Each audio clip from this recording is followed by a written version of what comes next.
I met a Gypsy. We recording? Yeah, we're recording. We rolling? Oh, mad. I'll bring that up to you. Bring the mic up a little bit closer. Touch closer. Mitch Orval, what's going on, brother? How you doing? Thanks for having me. Yeah, no, I appreciate you coming in. I've actually been wanting you to come in here for a while because when you and Reese first started your podcast, there wasn't like that many people around here that I knew that were doing podcasts. Yeah, So I was kind of watching you guys back then. just watching us battle, Yeah. having a crack. I Yeah. had no idea really what I was doing. I was just like, oh, give it a crack. Why not? Hey, get on the mic and speak some shit.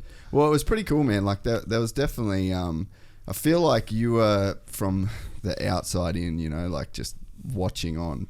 It seemed like that was really when you were in like the start of this kind of transformational phase that you're in.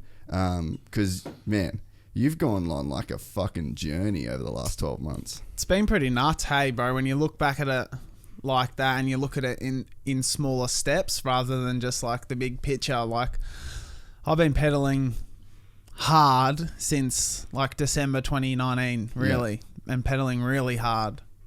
So like you were overweight Yeah. and like partying, or like what was the picture before? Because like you're sitting here now as a dude that just run like a 10-minute 3K and what you're up to 100 and something days of 3K minimum running. Yeah, so today was day 140 out Yeah. of 365, so minimum 3K every day, but I'm starting to get a little bit bored of the threes at the moment, just like anything. I mean, your body gets used to it, and you know, I love challenging myself, so I've been throwing in like 8K, 10K runs every week, adding one or two of them in as well, but yeah, minimum of 3K every day. But yeah, just before I literally rocked up here, I just actually did my PB 3K time, so I just broke the sub 11. I think I did like a 10:53 or something like that just before I got here. Yeah. So where were you at before? So basically, man, I was a pretty big coke user, like on the darkies as well. So like, I partied and people What's the knew, darkies? like on the down low. You know what I mean? Okay, Like people, even the closest people to me, weren't aware of how often I was using it. Like I would be doing it by myself. I'd do it on my own, all that sort of stuff. If I had an opportunity where I could do it and get away with doing it and no one knew, I would have done it. So all that sort of stuff led me to this point where I realized that, okay, for starters, my drinking and my cocaine and all that sort of stuff, it wasn't even a fun thing. I wasn't doing it to have fun because I was trying to do it to alienate myself and be alone. So when I obviously looked into that deeply, I thought something is not right here. And I'll never forget why the date is so important, because obviously my partner was not happy with my actions at the time, like all good partners should. I mean, if your partner's doing stuff like that, you pull them up on it. So we had some pretty like strict rules in place around what that looked like. And I'll never forget, it was my friend's birthday. I was staying in Brisbane with my partner, and my other friend's birthday was in the Gold Coast. And my missus was like, go up to Goldie, have a good weekend, you know, do what you want, have fun, it's all good, but just keep your phone on you and just, you know, be transparent where you're at so I know you're okay and I'm just not worried about you. So I remember thinking like, good, like that's mad, like awesome, like she's respecting me, she's respecting that, you know, like I want to have my fun, all that stuff. So I remember thinking like, I'm going to do the right thing here. Long story short, phone was dead, off for 8 hours. They found me at some random 60th, didn't know anyone, just off my face. And I remember just looking at because my partner's sister had come and found me, and she was on FaceTime with Chloe at the time, and I remember just seeing her face and she was just broken. And I remember thinking like, I set out with the right intention to do the right thing. I had no reason to do it, and I was like, and that was just completely, it was just toxic. And I said like, I'm never gonna do that again. Like that was where I drew the line, and that was where I really began to sort of look at myself. So the first promise I made to myself was I was gonna, you know, stop drinking, because drinking was the gateway.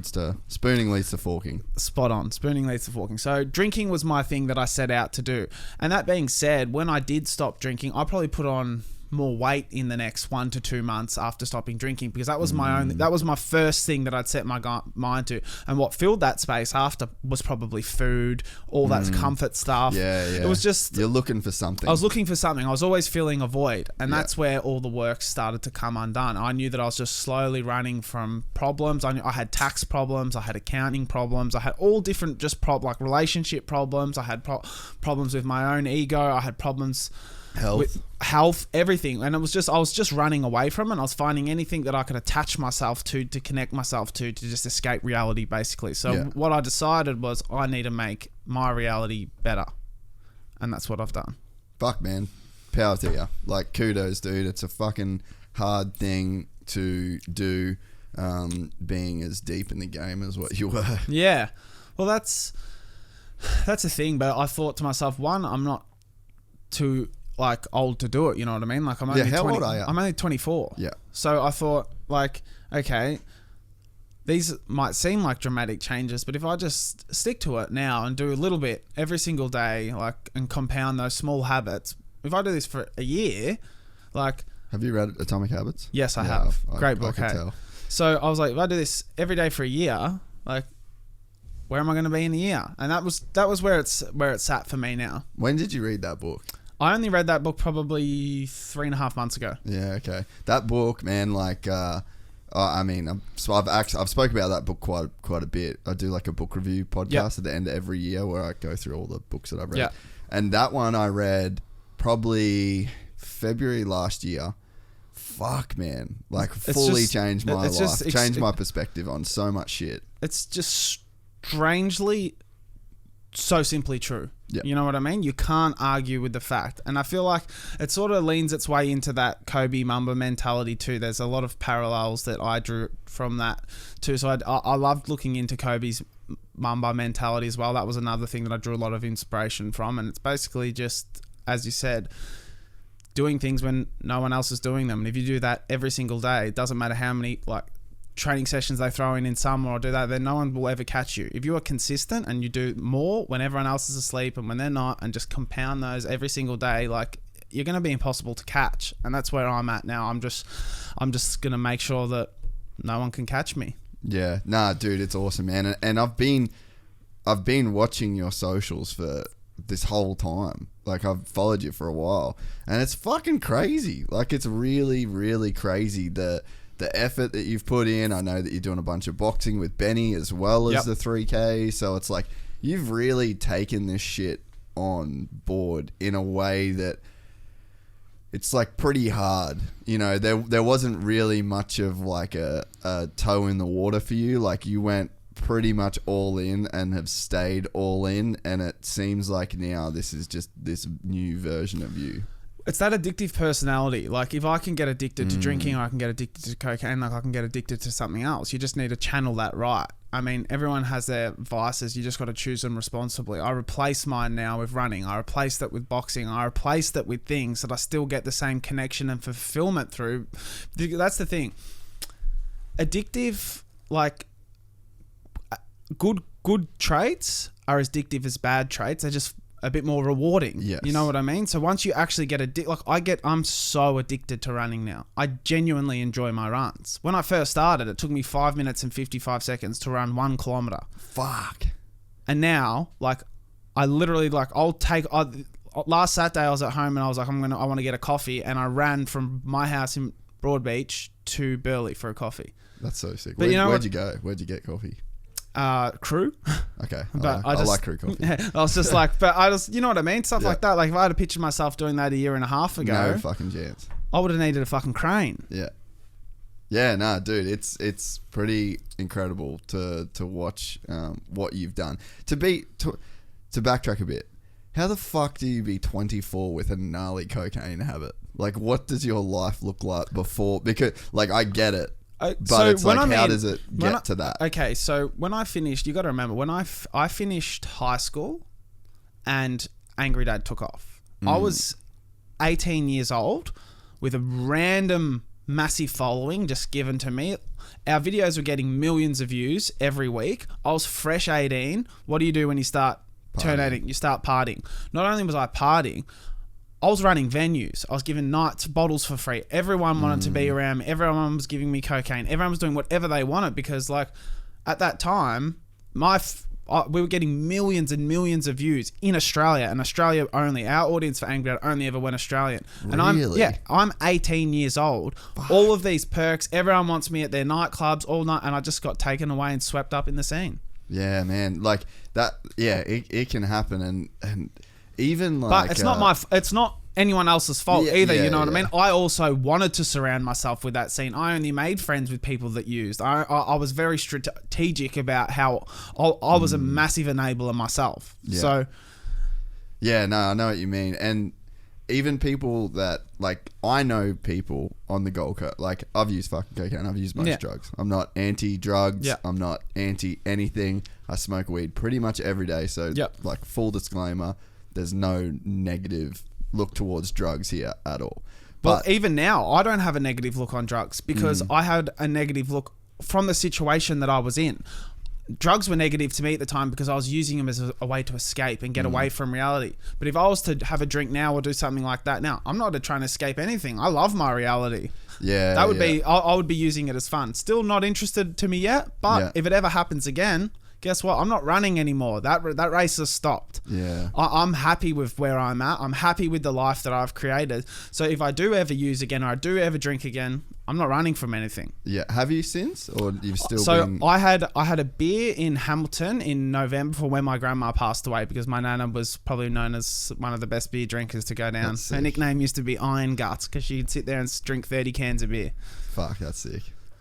Yeah. So I know a bunch of people here, and girls especially, that are on the Gold Coast that have like cocaine problems, and they are not aware that they've got a cocaine problem. Like I've gone out with them and been around that, you know, different crews. Can't have 2 drinks without going to get a bag. Bro, just bags on bags on bags on like, who wants a packet? And I'm just like, this is a lot, dude. And but it's socially accepted. That's the problem. And people don't understand the line between, like, I don't think people know when it's a problem. And I don't think it's a problem. I don't think it's obvious because when you're like, everyone's doing the same thing. So it's like, okay, yeah, but you've all got a problem. Correct. Like, if you're doing fucking cocaine every single weekend, like every time you go out, like, you have a drug problem. And it is fucking right there, right in front of you. And to be honest, I got a fair bit of hate from that end, from people saying like, you don't have a problem. Like, that's not an addiction. That's not a problem. Like, you weren't using it every day. Like, true addiction is when you're waiting at like, and I was like, but addiction is relative. It's a sliding scale. Yeah, it was relative to me at the time. My thing was, if I had $1,000 at the time, I would have spent $900 on cocaine. So to me, that's an addictive thing. That's a problem. Yeah, that's a problem. Like, I need to sort that out. Yeah, it's yeah, there's definitely, like, there's one chick in particular, I obviously wouldn't name anyone, but she's a friend of a friend, and every time I'm around this chick, I'm just like, I can't enjoy myself. And I'm not a judge. This isn't coming from like being judgmental. This is coming from a like, fuck, man, like, you gotta do, like, this isn't good for you, and there's not much of a future in this. And I feel like our generation too hasn't really seen the effects of just like my parents didn't do fucking cocaine. I don't, you know what I mean? I don't know that many parents that I know, like, my parents did, like, drank alcohol and shit like that, but it was just like, we kind of... No one sat around a table or a plate for like days on end, you know, just frying themselves, then doing it consecutively. Like, it's not really good for the brain. Well, it took me like...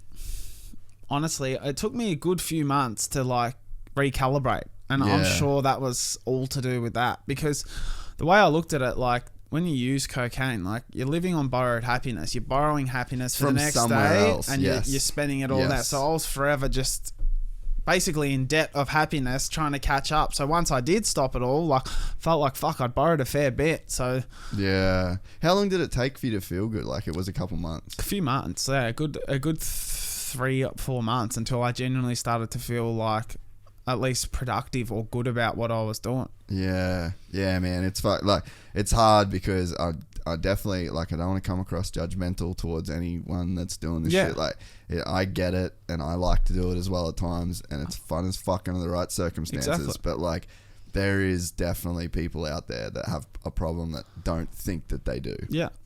And, like, the good thing is everyone's capable of fixing their own thing. So if it does trigger and you feel like you might be that person from listening to this, like, either one, go get help, or two, try help yourself. I mean, it's never too late. Yeah. So I lived in the US for like 8 years, and I was like in kind of the LA area. Yeah. And you'd see a bunch of it, but dude, like the whole rehab thing is just like a culture over there. Like, I know so many people that have been to rehab that are just like our age kind of. Wow. Yeah. In America. Yeah. See, yeah. I didn't know that. Yeah. Oh, dude, it's fucking crazy, man. But not just for like Coke, but for a lot of prescription shit like Vicodin and Ambien Xanax and all Xannies that stuff. and shit like that. Yeah. And dude, like, there's a crazy culture around that shit there. I mean, they're doing Coke as well. There's like, but it's not like here. Like, I've been all over the world, and honestly, dude, the Gold Coast is fucking shocking, man. Like, it's a trip, dude. Wow. Yeah. So, but we don't have like that rehab culture here. No, I don't think. Yeah, no, I wouldn't know any, say, close friends or anything like that I've known that's been to rehab. Yeah, so it's like it's a weird, I don't know, it's just like a weird conversation here to have, and I feel like that, you know, that girl that I'm talking about, like, I've said to my friend, I'm like, fuck, if I was like around her and like more of a, like, I knew her, I'd be like, dude, there's probably some rehab shit that needs to go down here. Like, Have you thought about having that conversation with her? Fuck, probably you're a good person to ask about that. Like, what would you say? I don't know this girl that well. I'm really close, but I'm like one person away from being very close to her, if that makes sense. Yeah, it'd be a tough one, because I guess change comes from within. So she'd have to flag it as being a problem. If she doesn't see it as a problem, then it's not going to be a problem. She's not going to take action, but open up the conversation, and you never know. You know, she might be just waiting for someone to have the conversation with her that actually cares enough about her to notice that it's, you know, might be a potential problem, and go, hey, are you all good? Yeah, like, and it's weird because when you feel like you'd want to bring it up would be when they're fucked up. Yeah. And then when they're not fucked up, you're like, oh man, she's cool. Yeah. Like, you know, maybe she'll be sweet. Like, maybe she won't do it next weekend. Then you see her fucked up again. You're like, well, I can't really talk about it while she's fucked up. So, like, I don't know. Yeah, it's a tough one. It's a weird one, but it's just not a conversation that goes a lot around Australia, or you know, this area in particular, of like the whole rehab thing. You know, it's crazy.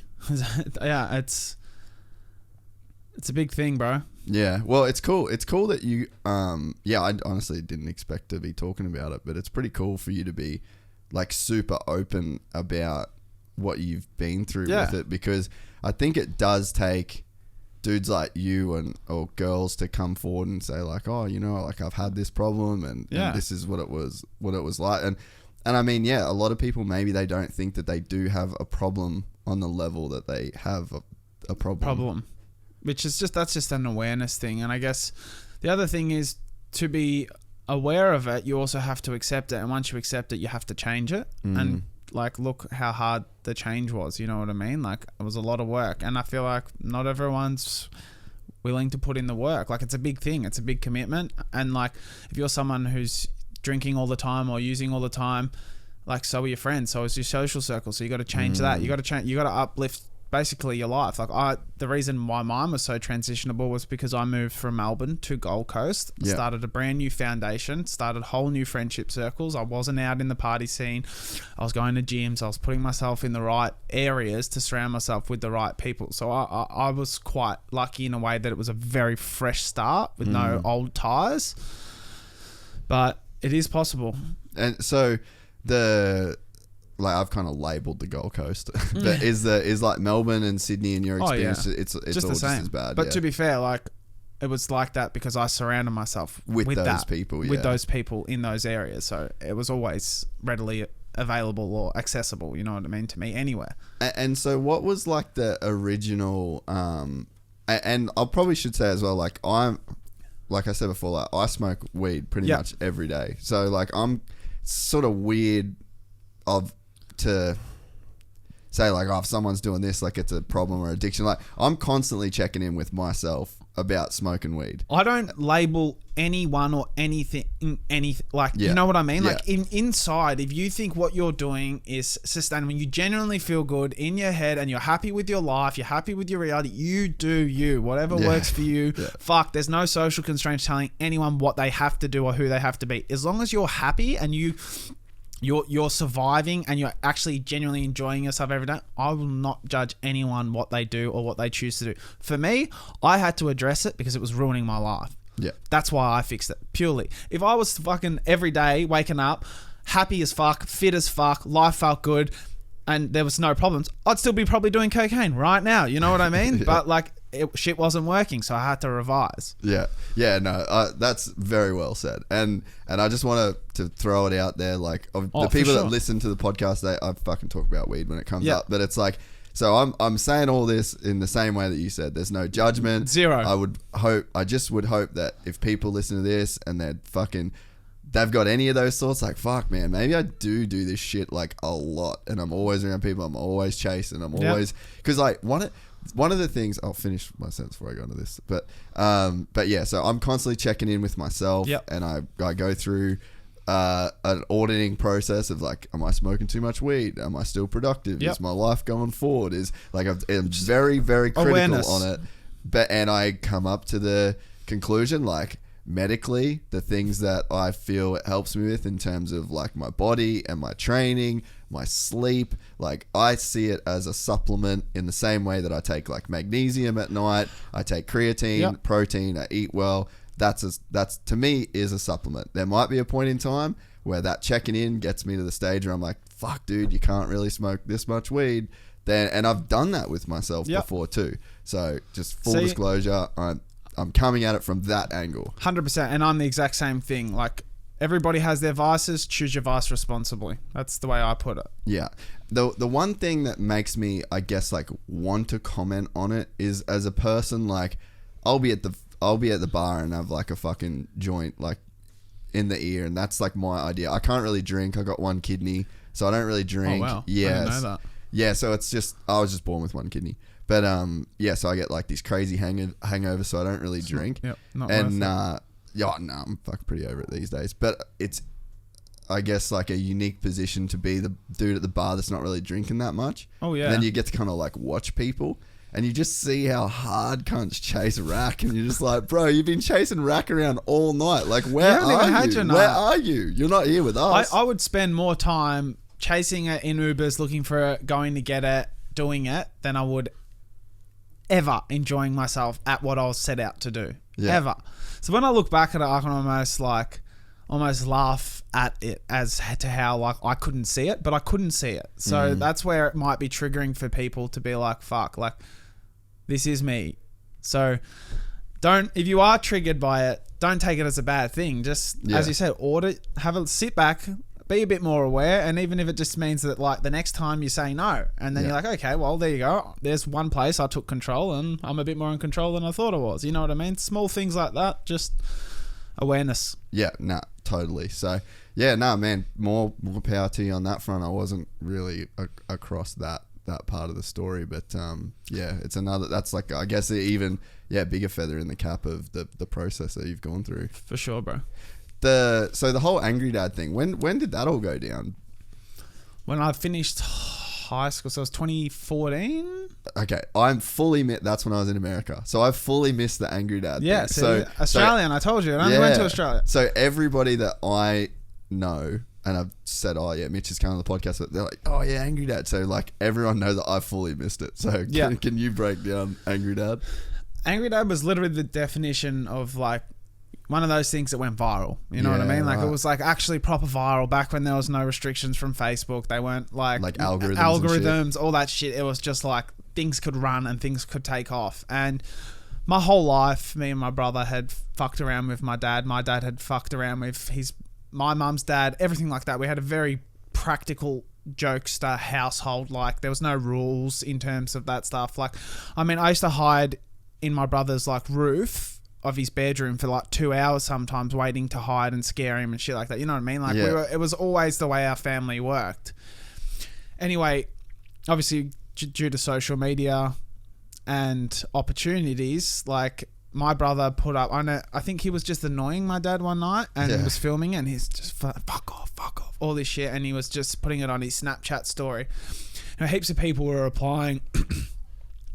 And then, what was it? I think I filmed a video and uploaded it to my personal Facebook and just hashtagged Angry Dad or something like that.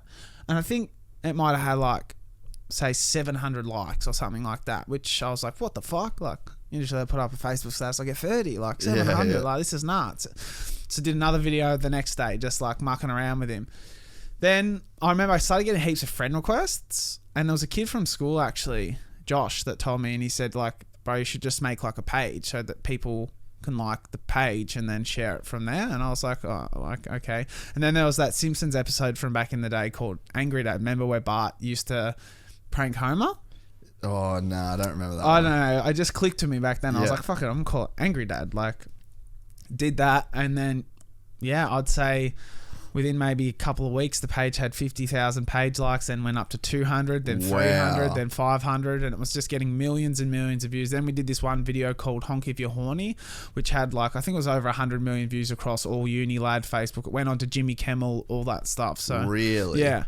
No shit. Yeah. And so what was your level of like content creator skill at this point? 0. We filmed off iPhones the whole time. Always did. Never moved. Oh, like I used to edit, cut, upload off iMovie on my iPhone. Still to this day, like if there was an Angry Dad video, that's how it was done. No way, dude. We never ever did like.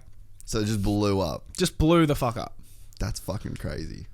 What did that feel like then, to go from just being like literally regular kid? Like, were people stopping you in the street? And like, big time. Especially my dad. My dad, like, really? Still to this day, like, it's very big. Like, my dad gets like even like, it's funny, like if you like you go through the casino with him on like a Friday or a Saturday night or something like that, you can't. Really? Yeah, like he gets like peppered. That's fucking gangster. And back in the day, like while I was pumping, like it was pretty nuts. And so what did that then lead to? Like, so you pretty much straight out of school, like, what was the plan before Angry Dad, and then did the plan change for Angry Dad? What's funny is I went through high school with no plan. So I went to a private school, but I didn't like school, you know, it wasn't really for me. I'm not going to be one of those people that said, I failed at school or I sucked at school or anything like that. Like, I was fine. I got by, but I had two subjects I liked, which was theatre, which was acting, and media, which was film creation. Yeah. And lo and behold, it's like I ended up being behind a camera, like, and then filming and editing my own pranks and videos and now YouTube videos. So it just sort of all aligned itself, and I had no actual, like, Angry Dad was never meant to turn into like a business or an enterprise or like a foot in the door for now what I'm doing. It just naturally evolved like that. And so where did it go, like business sense wise, and when did you start trying to, or like how did you even monetize that shit back then? Back then there was no monetization. So we had brand deals. There were certain brand deals, but once again, brand deals were very tough because with the brand deal, now if I get a brand deal, I can script it. It's in YouTube. You know how to incorporate it. We had one go at a prank. So we would have to speak to the client back. This is what we're going to try do. This is where we're going to show the product. This is what we're going to do. Hopefully this works. If this doesn't work, this might work. So there was a lot of times where we'd actually get like big brand deals that we couldn't execute because we'd film the prank. It would be terrible. It wouldn't work. We fucked up the prank. We fucked up thing and you can't go again. Fuck, that's gnarly. So it was quite tough to monetize, but that's sort of where I just pivoted and naturally grew into like a person, you know what I mean? Like I had to try and like, because obviously people got to know me from it too, as well as my dad. And then I feel like I sort of fell off whilst I fell off the bandwagon, I would have fell off the, say, online bandwagon. But being with my partner, Chloe, definitely helped like shape my future in terms of where I wanted to take my new direction, which was like filming our own YouTube videos and vlogs because she was a YouTuber too, so she naturally got me into that. And I liked that side a bit better. I thought I could show who I was a bit more rather than you know, having to set up a prank that was not really sustainable in long-term longevity as well. Like how, like for how many years, like I can't prank my dad till I'm 40, you know what I mean? Yeah. So that was the foot in the door in which it gave me to, what I do now. So what's Chloe's background? She literally just started her own YouTube channel when she was like 15. Really? Yeah. What? Yeah, just like her 15 or 16, maybe 16, 15. No shit. Yeah. Just filming like beauty videos, YouTube videos of herself, her and her friend Shani. Wow. That's insane. Yeah, and they're both, big YouTubers now to this day. Her friend Shani's got like over 1 million subs still, like kill it. Just two young girls that decided to sit in front of a camera and do YouTube before it was even really a thing, you know what I mean? Like they were quite early to it. Yeah, that's so rad. I fucking love that shit, man, because it's so... Very similar to what you said you did with yourself with the studio when I came in here, so... Yeah, that was kind of like my theory on it, is I was just nobody, so it was like, hopefully... I got a good room that people want to get in and I can make... Like, my background was a filmmaker, so that's what I lived in the US for. So I was just like, fuck, what skills do I have that I could lend to this thing? Like, that which outweigh me being nothing, Which you've done beautifully. The set's mad, so... No, I appreciate that. The production quality, everything. That was why I was like, I'm jumping on. No, I appreciate that. So that must have been so rad to meet a chick that was kind of in line with what you were... sort of doing, but I guess you probably didn't really know how to do what it is that you were trying to do. It was very like natural the way we fell into each other's like paths, even down to like we spoke for a bit online and then it just sort of fizzled out. But then I was actually in Hawaii for a family holiday and my cousin decided to have his bucks party and he's like, you're not going to be back for it. And I was like, yeah, I know. Like, it's like nothing I can do. I'm in Hawaii. And then he messaged me a flight and he goes, I've booked you a flight. It leaves tonight, but there's a stopover because that was the only flight that was available. So I was like, fuck it. Went to the airport, blah, blah, blah. But my stopover happened to be in Brisbane. Yeah. So it was about a 2.5 hour stopover. And when I was there, I'd seen, because I still had Chloe on socials, that she was at an airport and I knew she was from Brisbane. And I was like, are you at Brisbane airport? She was like, yeah. Why is that? I was like, oh, so am I. I got a stopover here. And she was like, oh, well, I got a flight delay. And I was like, do you want to get lunch? And she was like, yeah, all right. So we ended up getting lunch together for about an hour.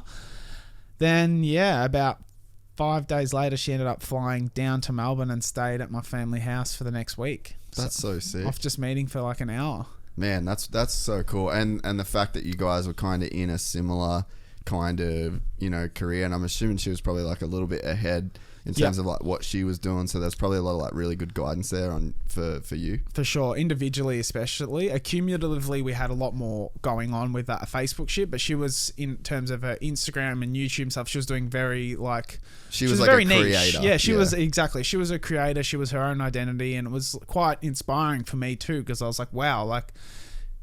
Who is she? You know what I mean? But like, she's just made this of herself just from what? The consistency, YouTube being likable, approachable, and that's what's so crazy, man. Like, and it's kind of cool in a way, or one of the things I love about doing this. Like, fucking millions of people listen to this, and I don't get fucking bothered by people. No cunt knows who I am. It's like spread all over the world, and it's like, it's so sick that you can do, be like Chloe, that have this huge audience and these people that are like invested in the content that you create, but it comes with like none of the bullshit of being, like super fucking well known. Not everybody knows you, not everybody's in your business, but you can have like a really great lifestyle by like creating this content that you want to create. Like Hannah Montana, you get the best of both worlds.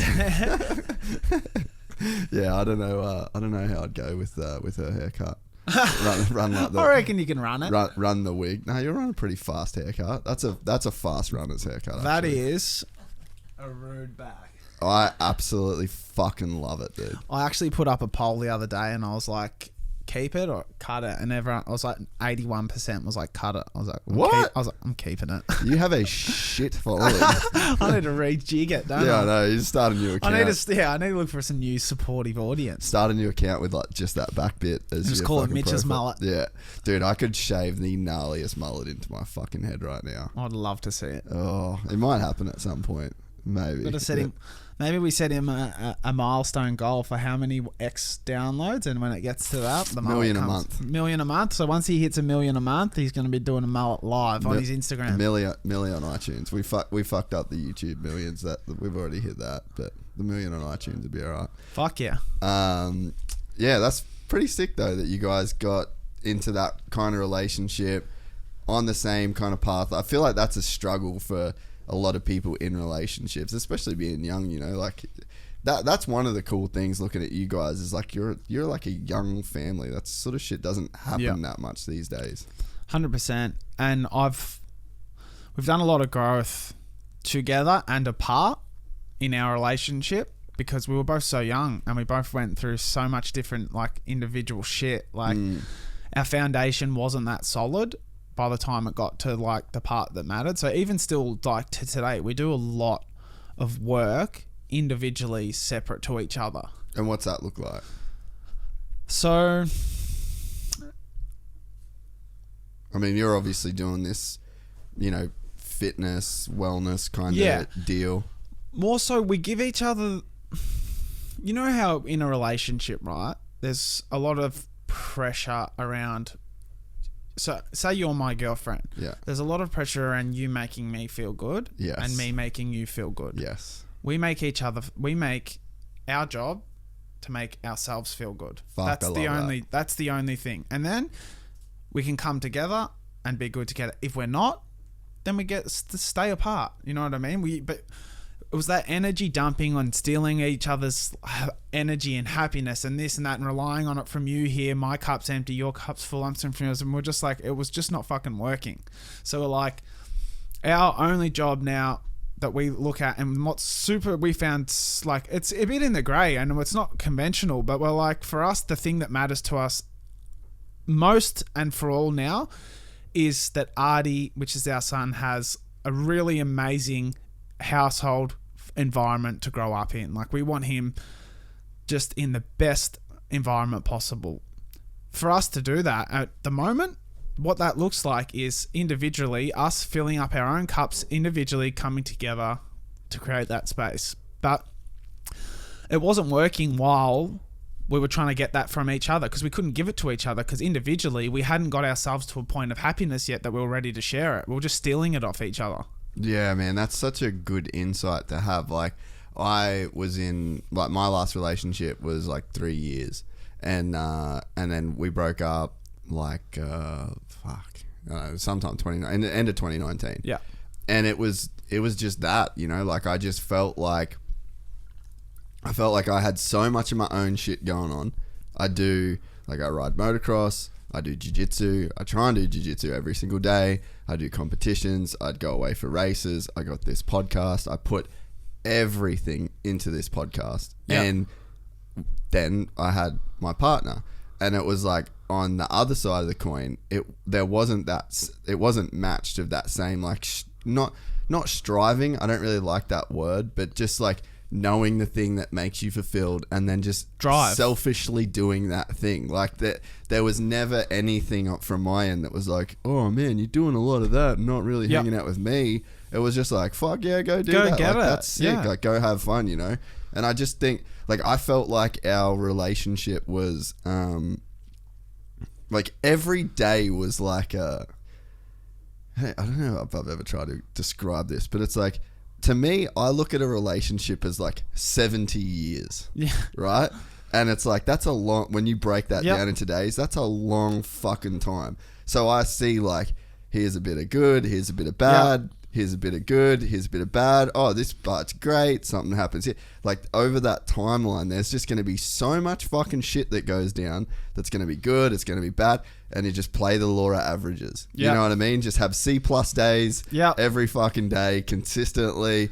And then you'll get like the sum of its parts will be like this happy relationship. And I feel like I always would try my best. And full disclaimer, as soon as when we broke up and I've had all this time alone, I'm like, fuck, I could have done way more shit better. You know what I mean? So it's not like I'm saying I'm perfect. You can acknowledge your traits. Yeah. So, but I felt like in a lot of relationships that I've been in, it's like that long game doesn't exist. The only thing that's in front of you is like the next 8 hours. Yep. Where are you going to be? What are you going to... And it's like, if you're not feeling... I'm like, oh, zoom out, go back, run back and look at this relationship. Like, I'll be with you for this and then this and then... It's a long fucking time. Like, if I go away for 2 weeks right now and you drew that 2 weeks as red, you know, and then the rest of the time... Yeah. It's like, you're not even going to see it, man. And that's the way that I would try and look at relationships. And the ones I've been in the past, it's just like...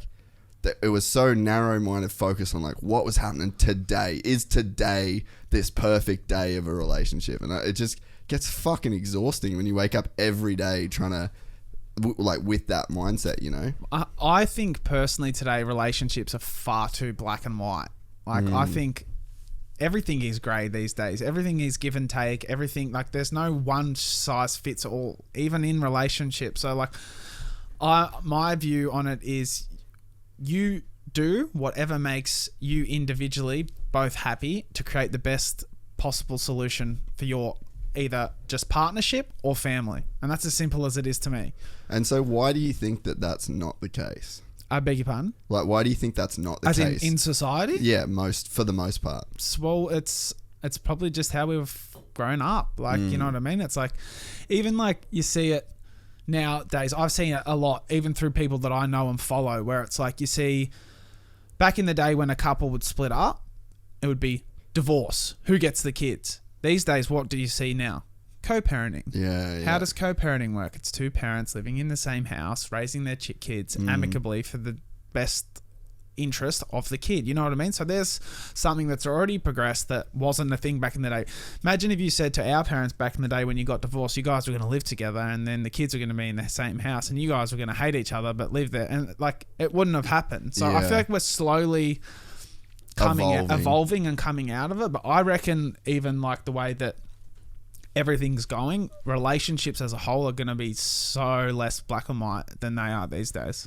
Yeah, man, it is going to be interesting going forward how much it does change. Like, you'd go, dude, I went to like tons of swinger parties in the US and like you'd see the craziest shit in America that was going down over there that like I'd fucking never seen before. And you'd have to think like, I don't know, I've thought about the whole like polyamory thing before and whether it would work to have like multiple partners and shit, like, because like if you look at what we've done for most of human history, like we weren't in these monogamous relations. Like it's only been, you know, a couple thousand since we put in social years. Constraints, really. Yeah. So it's like we've spent more time as these polyamorous, non-monogamous apes than we have with these strict guidelines. Yeah, and I mean, I don't know, like if you've looked back into much of that sort of shit, but like a lot of the modern relationship type shit came from the introduction of agriculture. So like before agriculture, there was really no such thing as like property. Like until they put dividing lines and said like, this is a farm, this is a fence that keeps out people that can steal your crops or animals. And then it was like, you're going to live in this house with this, your partner and then your kid. There was just this onus that became on like property and property boundaries, and relationships kind of like fell into that category of ownership. Property. Yeah, of ownership. Yeah. And then you add in like obviously the church, and you kind of end up in 2020 where fucking chicks want to go through your phone and you know what I mean? But like for the longest part of history, like this isn't how it was. Like, and you can't, so that my argument would be like, you can't say it's natural. Like I see the value in it kind of, but I mean, even raising kids, like, would it be better to raise kids in a house where it's just like you and your missus, or would it be better to raise kids in like a real big house with like your brother and his wife and their kid, and then then the two grandparents, both sides, and then you got like 10. That would be way easier to fucking raise a kid, right? This is where it comes back to the same thing. Like, I feel like everything these days is too black and white, where it doesn't need to be. There's so many solutions out there that exist that can be perfect for you, but we're just scared to do them because of how society's going to react. Yeah, no, definitely. I will say though that I've thought about it, and I just really don't think fucking other people's the move when you're trying to raise a kid. When you put it like that. Yeah. Because, I've thought about, like, just that concept of, like, this wasn't how it was. This is a harder way to do it. But, I guess whatever. There's a lot of cultural programming that makes it, like, not okay. Like, jealousy becomes a very real feeling. It's human nature really gets into play. Well, I don't even know if you could call it human nature as much as it's culture. Because there's places all over the world where, like, one of the main reasons why... So true. That's a good... monogamy wasn't a thing, right? Like, in terms of pretty much all... Culture, not nature. I like that. It's true.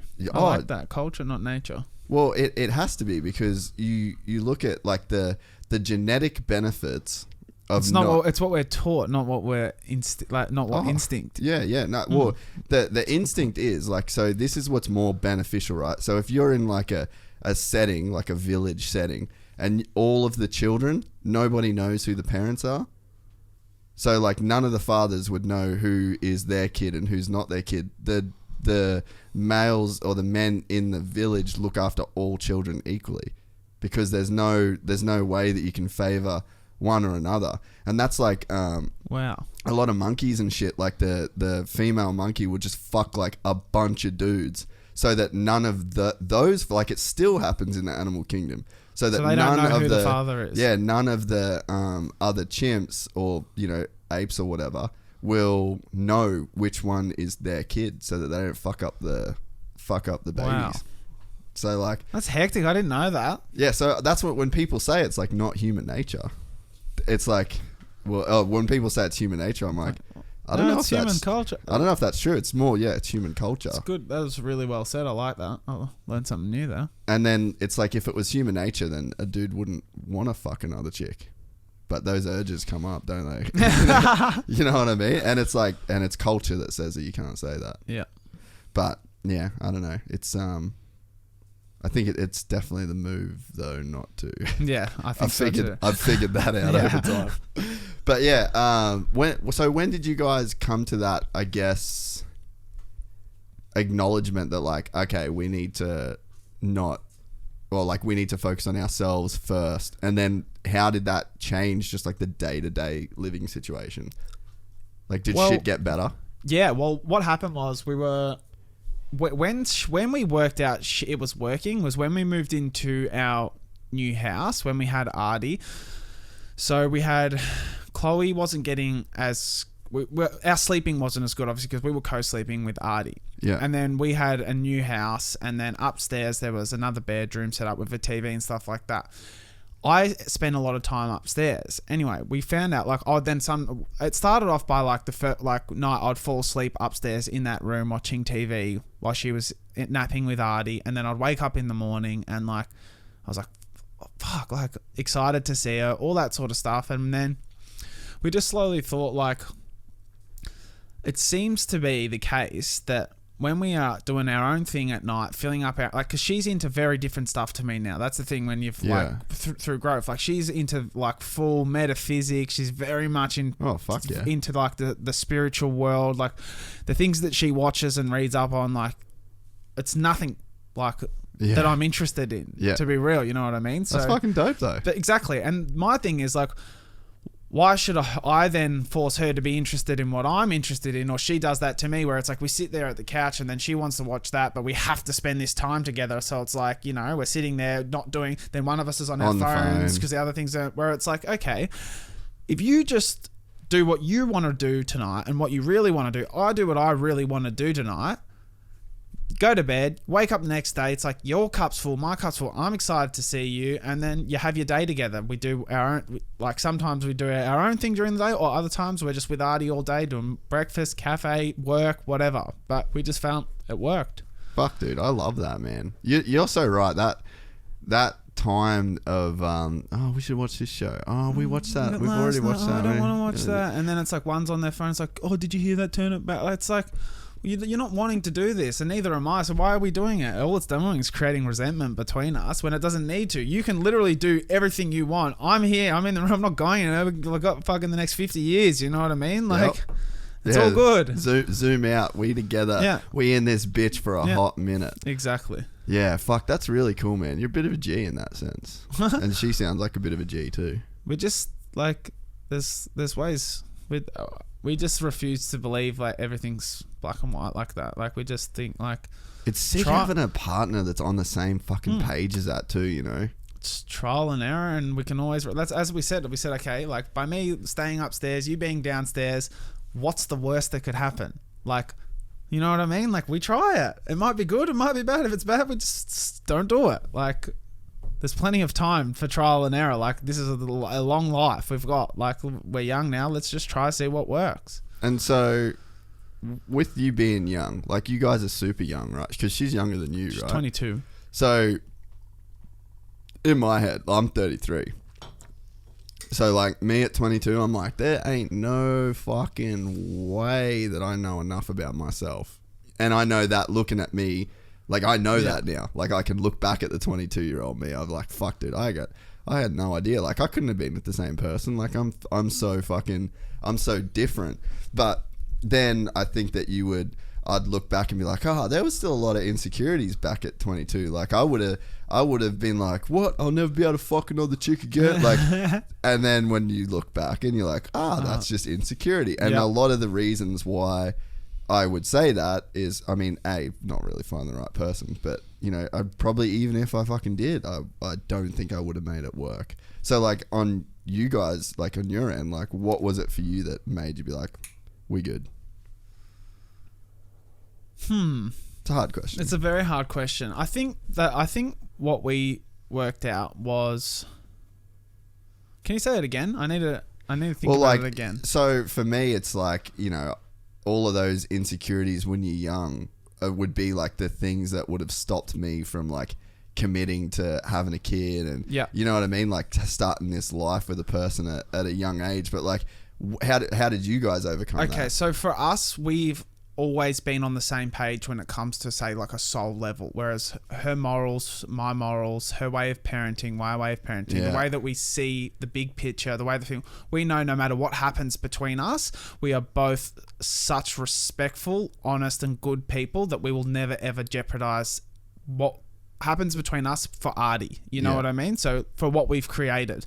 So worst comes to worse, if shit fucking hits the fan and we don't end up together, we are always gonna create that space for Artie because we're selfless people. Yeah, we want that best life, best environment for Artie, so we can make that work. And I authentically and honestly believe that in her, and she believed that in me. That's why we were so committed to, you know, this can't go too bad. Yeah, that makes sense. And then I guess, like, just what on a personal level then in you was like, I'm done with all the partying and I'm done with the, you know, because, like, I just couldn't keep up, bro. I couldn't keep faking it, you know what I mean? Like, I was just like, I was forever trying to catch up, and I was just done with it all. And then she'd gone through a lot of growth and a lot of change, and I was like, I either catch up or I'm left behind. And, like, so she was gonna leave you behind, you reckon? She was outgrowing me rapidly. Yeah, because she was on her own journey. She'd already started her own journey, you know what I mean? And it's like, you either catch up or you get left behind. She never said it. She never, you know, put the ultimatum out there, but it was like, look what you're doing, look what I'm doing. Like, this shit ain't lining up. Yeah. Fuck, man. Yeah. No, she sounds like a bit of a G, and it seems like a pretty cool dynamic that you guys have got going on, and it's cool to share that kind of shit. Exactly. It's far from conventional, but it works for us and we love it. Man, one of the big things I think fucks a lot of relationships as well is people caring about what other people think about their relationship, like their friend group, or they're like, oh, but, you know, we've stopped going to these dinners and we used to go to these dinners all the time, and it's like, it's our thing, and, you know, like, and then they said that you just get into all that bullshit, you know, and a lot of people will end up it's like just you keeping zoom up. Out, and what happens? And you're just irrelevant. Like, yeah, but it's just this keeping up with the Joneses thing that kind of gets people fucked up. Like, oh, we're not doing this enough, we're not doing that enough, everybody else is doing this. It's like, it's pretty hard to run your own race these days. And the thing is, fuck, I might be doing it wrong. I don't know. We don't know. We're just, you know what I mean? I'm not here with the answers. I'm just here with, like, open, honest truth. This is how I'm living, story, and this is what we're doing, and it's our journey to fuck up. If we fuck it up, hey, we'll wear it on the chin. At least it's our... I can comfortably live with the fact that if I fuck this up or this doesn't go how to plan, it was my decision. I can live with my own decision. What I can't live with is making decisions based on other people's decisions being like the social norm. If I do it because I believe that's what everyone else does and then it's not what I like, then I can't live with that because I wasn't even believing in it in the first place. But this is what I truly inside believe is the right thing to do. Happy to be proven wrong. If I am, I can live with my own decision. Yeah, it's pretty cool, man. That kind of accountability is fucking hard to have, eh? I think it's slowly came with discipline. Yeah. And like I've proved like something went off inside me with this whole transformation, and I think it's that I just have this massive trust in myself now that I know I can you are what you do, not what you say you'll do, and like I know I do it now, so yeah, I've got a bit more trust and faith in myself now, and I feel like that just leads to progression. Yeah, dude, no, that's so true. I read this book on depression and anxiety, and this guy, the author, basically categorized anxiety as like any time where you want to control the outcome and you're fixated on just one outcome, and you're fixated on that one outcome because that's the one that you back yourself in. You don't back yourself in the 99.99% of other variables that could fucking happen. Like at any point in, I mean, we're not in control of our lives, really. Like at any, there's just so much there's so many other atoms moving around, factors, crashing around, and you know, you can get someone can run up your ass, you can fuck your neck for 6 months, you know, like there's that's just, as simple as it's true. And so when you're like trying to cling to this one outcome, that's where, you know, that anxiety comes from. And what this author said in the book was, if you can, anytime you hit a situation where you start to feel like that anxiety, you start to feel like you're not going to get the outcome that you want to happen and that you're clinging to, then that is the issue that's underneath that is a lack of trust in your ability to overcome any situation. So it seems like what you're explaining kind of is in line with that, to where you're like, I've just got trust in the outcome being there. Exactly. I don't know how it's going to get there, but I have faith that it will arise. Yeah, and you're okay with multiple things happening. Because anything, really. Because as long as my happiness is still intact, like any outcomes, like I'm open to. You know what I mean? Like that's a really good way to put it, because I feel like that cements how I feel about what I do. Yeah. It's when you explained it like that, that's what came to mind. And I might get the name of that book off you. I should feel like I should read it now. Ronan, do you want to... Fingers. I've got it. Dave Chappelle. Have you seen that? No, every time Dave Chappelle's on Joe Rogan and the guy gets out of the he's like, fingers. That's so funny. Fuck, what's it called? Self-Talk, A Guide to Depression and Anxiety. I can't remember the author's name. It's fucking really good. The coolest, I've spoken about this book a bunch. A bunch of people that listen to the podcast have also read this book. Awesome. Yeah, That's really good to know that. Yeah, it's a pretty cool one. Yeah, to anxiety and depression. Nah, keep going. Anxiety and depression. Or self-coaching, maybe. Sorry. Yeah, and then go self-coaching.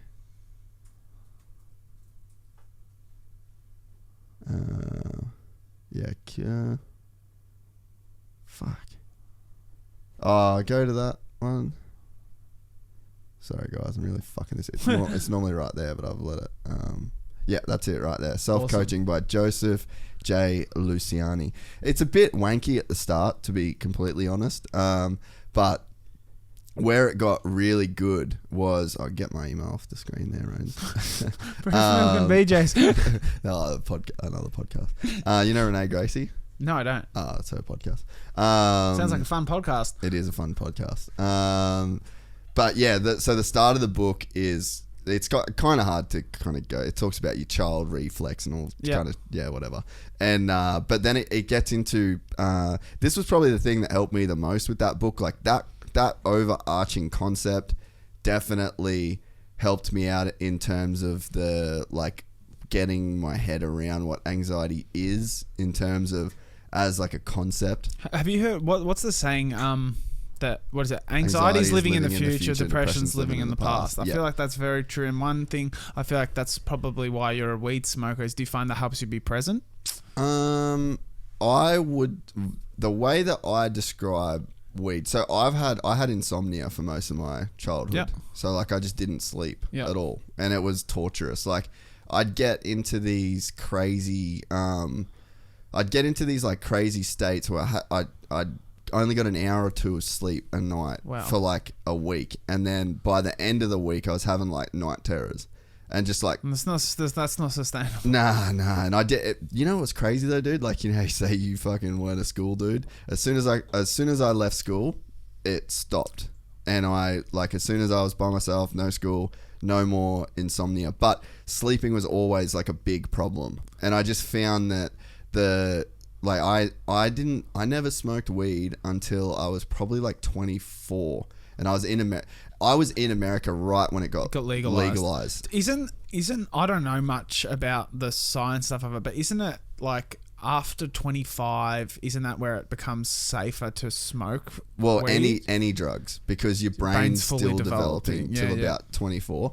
And I think that so I come from Cairns. There was like a lot of drug stuff going on up there. It was pretty bad. Like I would have told you at 24, when I first turned 24, that I would have never done a drug in my life. I'd literally never done anything, because it just had such like there's just a lot of gnarly shit around it. 100%. Well, I remember like back in the day, I don't know if this used to happen to you, like a current affair come on, it'll be a drugstore, your parents would sit you around and be like, watch this is what happens, so don't do drugs, it'll ruin your life, and you sit down and go, I'll never do that, I'll never touch drugs, I'll never smoke, I'll never drink, look at it, it kills you, no way. Yeah.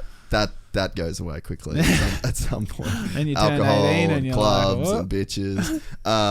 But yeah, so I was there right around when it was getting legal, and then I was working for like Red Bull was one of my like bigger clients over there, and one of the photographers that was like my fucking idol. Like I looked up to this dude like crazy, and I started working with him, and the guy was the fucking coolest dude I've ever met in my entire life. Still to this day. Wow. An insanely good homie. Stoner. Like 24/7 fucking blazed. And I would have told you that anybody that lived like that was a piece of shit. Yeah. That was the connotation that I had in my head. So I think that's probably like, it was like the brick wall got fucking blown down. Yeah, because you probably, or when you hear stoner, all you think about is that guy that sits in his room with a bong watching cartoons, doesn't turn the lights on. You know what I mean? Which you can be that guy. Yeah, like it's the same. It's literally the exact same thing. It's just one choosing to use it differently, and that's where it's like the same thing. It's like I can't do cocaine, because when I do cocaine, I do lots of cocaine. I can't stop doing cocaine, and I can't stop thinking about cocaine. But someone else might be able to have one or two lines, and that's their night done. They don't think about it again, and that's why they can use it and I can't. Yeah, that's one of the things. Like I'm careful when I talk about drugs and stuff, because like whatever that gear is, dude, like whatever you've got that just lets you do fucking line after line after, I don't have it. Yeah, I fully don't. It's just not in me, man. And that's why like with what we were saying in that conversation, like we're not experts, we don't have the answers, we don't know anything. This is a personal story to me. I don't have any qualification. I don't even do research. This is all my own answers for my own problems, you know what I mean? And anyone else's, what they're doing, like it's up to them, you know what I mean? Zero judgment. Yeah, no, definitely. And so that was when I moved there. I met that guy, and then everybody was smoking weed. And they were all people that I looked up to like crazy. So I was like it was like a earth-shattering thing for me, because I was so anti-drugs. It was fucking crazy. Yeah. And I was just like, nah, this is like, it really fucked with my head. And after that, it made me curious as to why is it sold to me like this? Why, if there are these people out there that are like highly functioning, and it's like they've just figured out that whatever reason, it's just better. Yeah. You know, like they just do better when they smoke weed. And then it was a pretty slow thing for me, But we'd go on these trips and he'd be like, hey man, like smoke some weed before bed and blah, blah, blah. And I'd started sleeping. And I just slept fucking insane. And then I found more and more, like over time, as I would smoke weed more, or I'd smoke weed in a different circumstance where you thought like, oh, I can't be stoned for that. I don't want to be high for that. And it's like, after a while, you can figure out. And there's some stuff where like, I won't get stoned. Like I will not get super stoned before I do a podcast. Like sometimes we'll smoke weed during a podcast, or you know what I mean? But it's not like a thing where I'm like, I'm better at podcasting when I'm stoned. Yep. I'm not. So I fucking don't do it. Motocross. So you've got discipline around it. Yeah. And that's the key, I feel like. If you can have discipline around what you're doing, then you're in control. Yeah, for sure. And I know like motocross, no weed. Don't do weed when I ride motocross. Jiu-jitsu, fuck yeah. Get stoned most times I roll. But, you know, you kind of go through that process. And you learned from it yourself. You know what I mean? You weren't told by people. You didn't have someone come up to you and go, you can't smoke weed because if you smoke weed, you're going to do this. Or you saw people doing it in real life. You had your own real experience from it. You drew inspiration from what parts you liked about it and didn't like about it. And that's how you tailored your life to it. And I feel like there's nothing wrong with that. Once again, if that worked for you, you're happy, you're living your life. Fucking smoke your weed, bro. You know what I mean? Like, and some people drink oat milk. Yeah.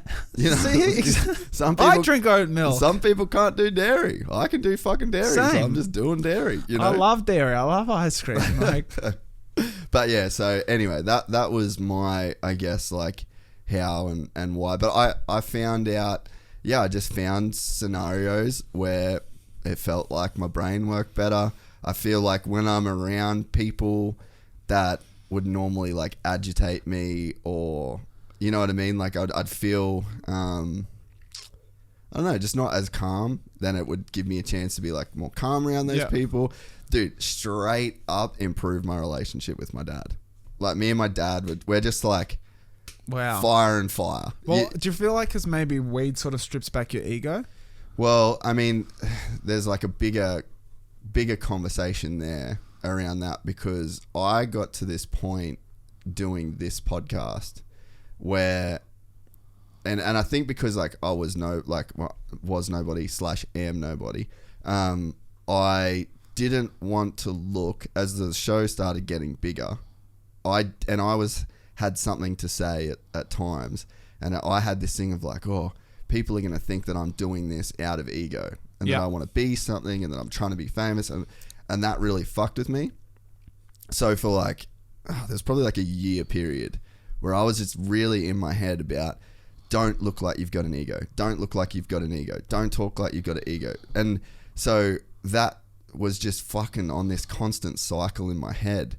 And then I kind of would keep going, like following down the rabbit hole. I read like Ego is the Enemy by Ryan Holiday. I read Meditations by Marcus Aurelius. Like I started reading books that I could find about the ego, because when you said Chloe's real into metaphysics, like I fucking love that shit. And so I would always be reading. I was trying to find the answer about the ego through like philosophy, because I was super into philosophy and metaphysics. And I just couldn't really find anything there.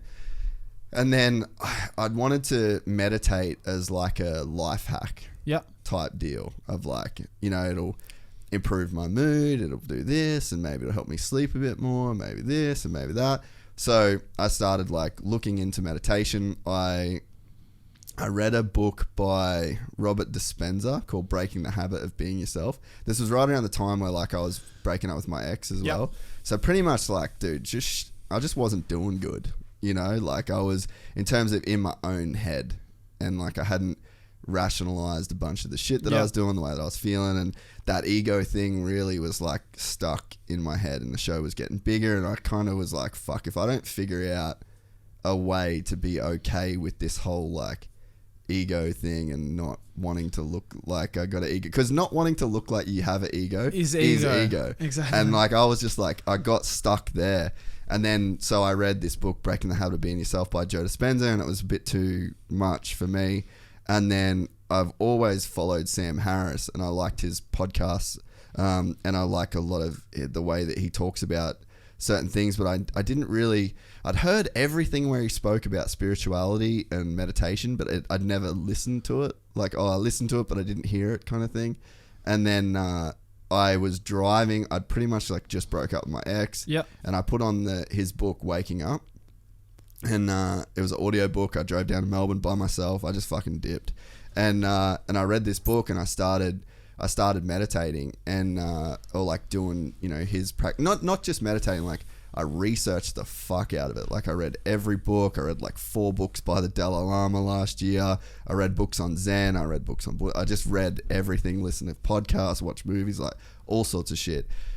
So I think that was probably a big thing in my dad deal, because I did. You like, did the work. Yeah, it did. I did let me, because the goal of meditation in the way that I look at it, in the non-duality kind of way, is to like see where the self is in every situation. Yep. Like if you're arguing with somebody, that's this self going against this self.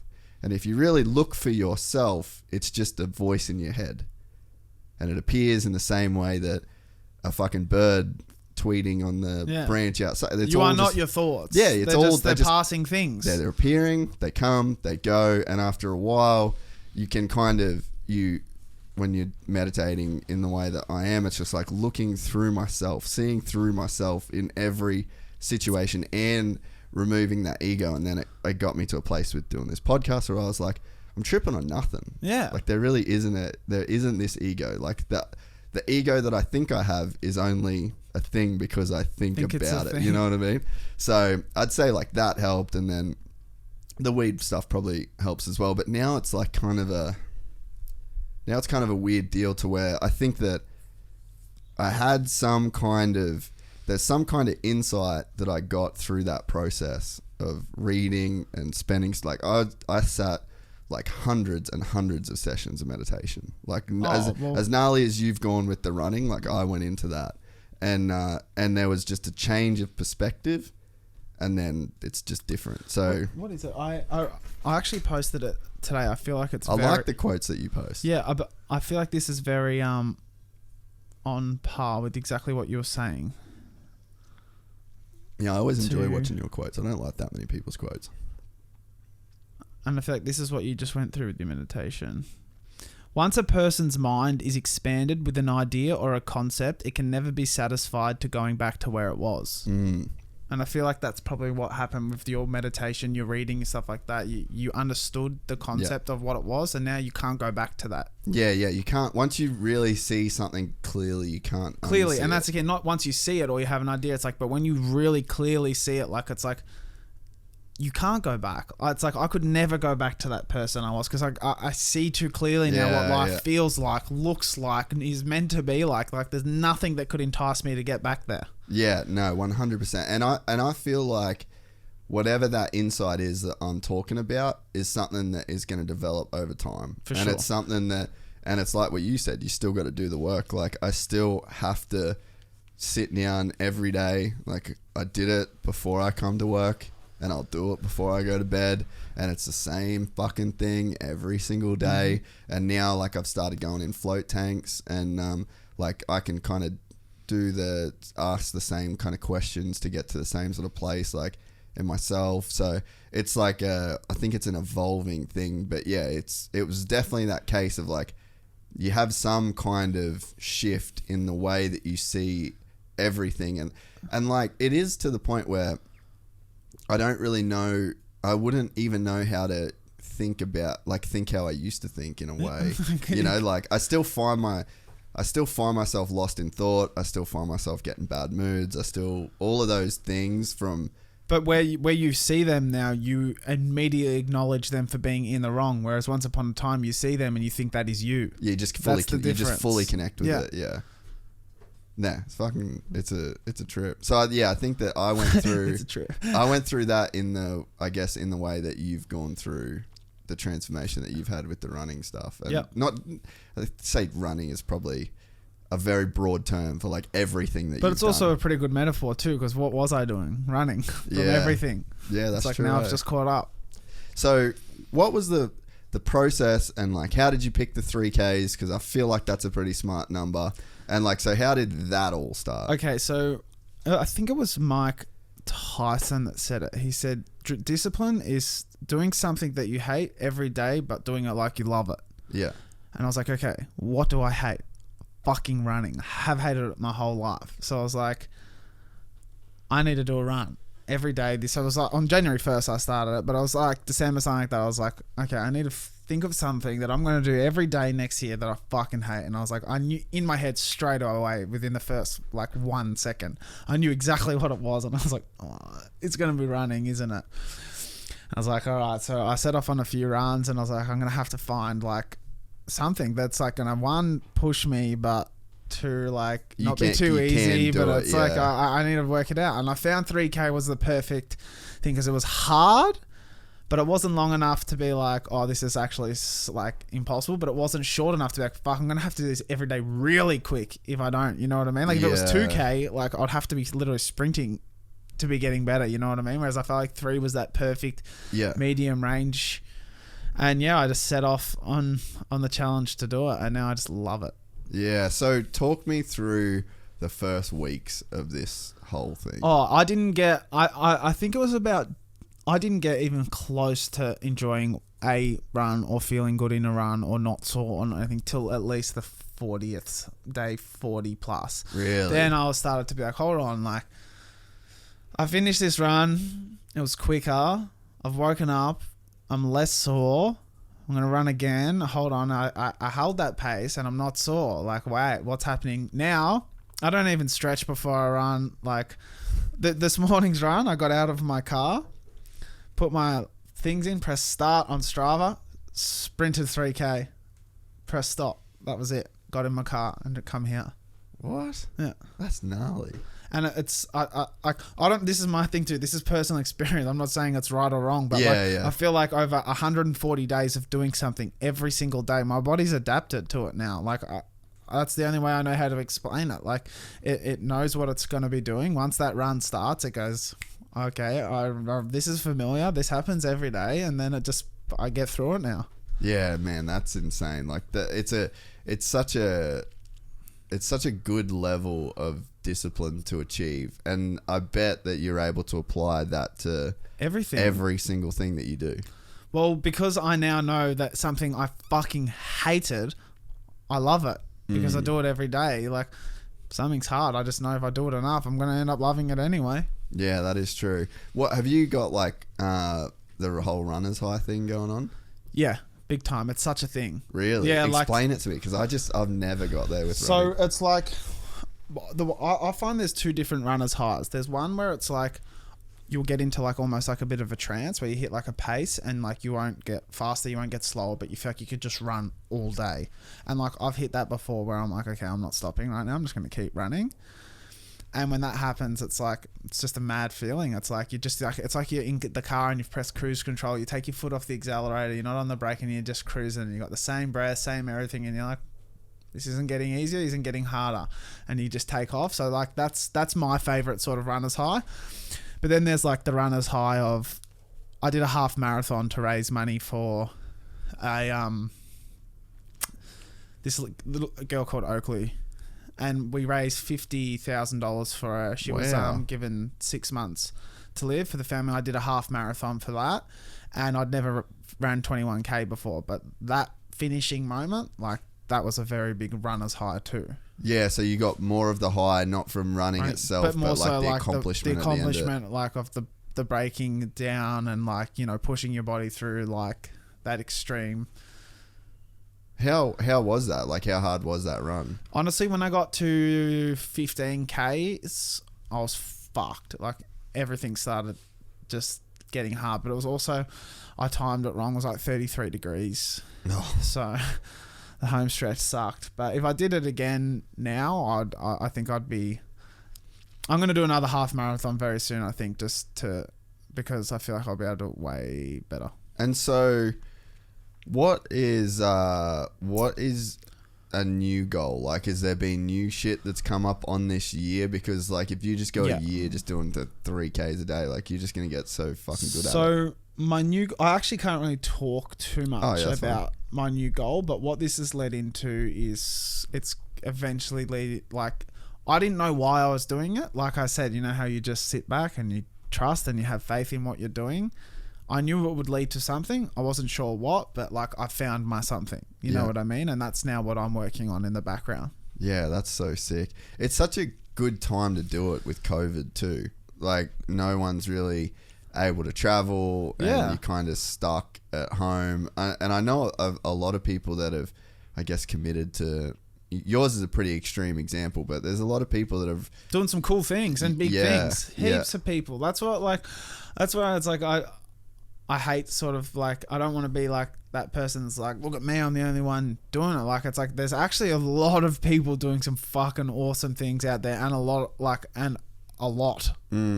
Yeah, definitely. Are you thinking about things that you can do in the years that follow this as well? Like, have you got a plan for next year? And isn't that insane? That you can go from being a dude that had all of these fucking issues and all of these problems to now like visualizing, and I'm sure whatever is in your head for these next few years is like fucking gnarly. It's nuts. But it's like, well, I've proved this was possible, so like, what's impossible now? Like, I don't know.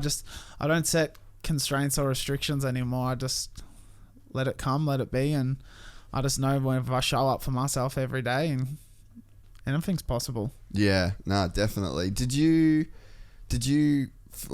One of the things, like whenever I'm doing stuff like jiu-jitsu is kind of my yardstick, or like the thing that I'll kind of measure against, because it's similar. It's like pretty hard. You sort of try and do it every day, and you can see if you get boxing. better. That's boxing. For me. It'd be same sort of shit. Like, and do you feel like with the... So like jiu-jitsu is a good one, and stretching for me is another good one. Like I put a lot of effort into stretching. That's amazing, because I reckon stretching requires more discipline than anything, because it's fucking boring. It's so fucking boring. But you know what? Weed. That's my fucking time to really... You get stoned and you just fucking sit and chill. I use stretching as like a... like I lean into the pain and try and like focus on the pain, but... One of the, I guess, like a meditation sort of style thing is like drop a concept. Like pain is just a concept. It's just a label that you're putting. Like, so there's a good way of thinking about this is like, you could have identical twins. Like, let's say there's another Mitch sitting right there, but his name's Brian. Yeah. And you're born on the same day. You're identical twins. Everything's exactly the same. You like working out. Brian hates working out. But you get told by Benny to do 25 squats each, right? You do the squats as a guy that likes working out, and you've got this crazy pain that's burning in your legs, but that pain is associated in your mind as a concept with positivity. And then your brother Brian has that pain that's going exact same pain. You guys are exactly the same physically. And that pain that's associated with him is so bad in his mind because...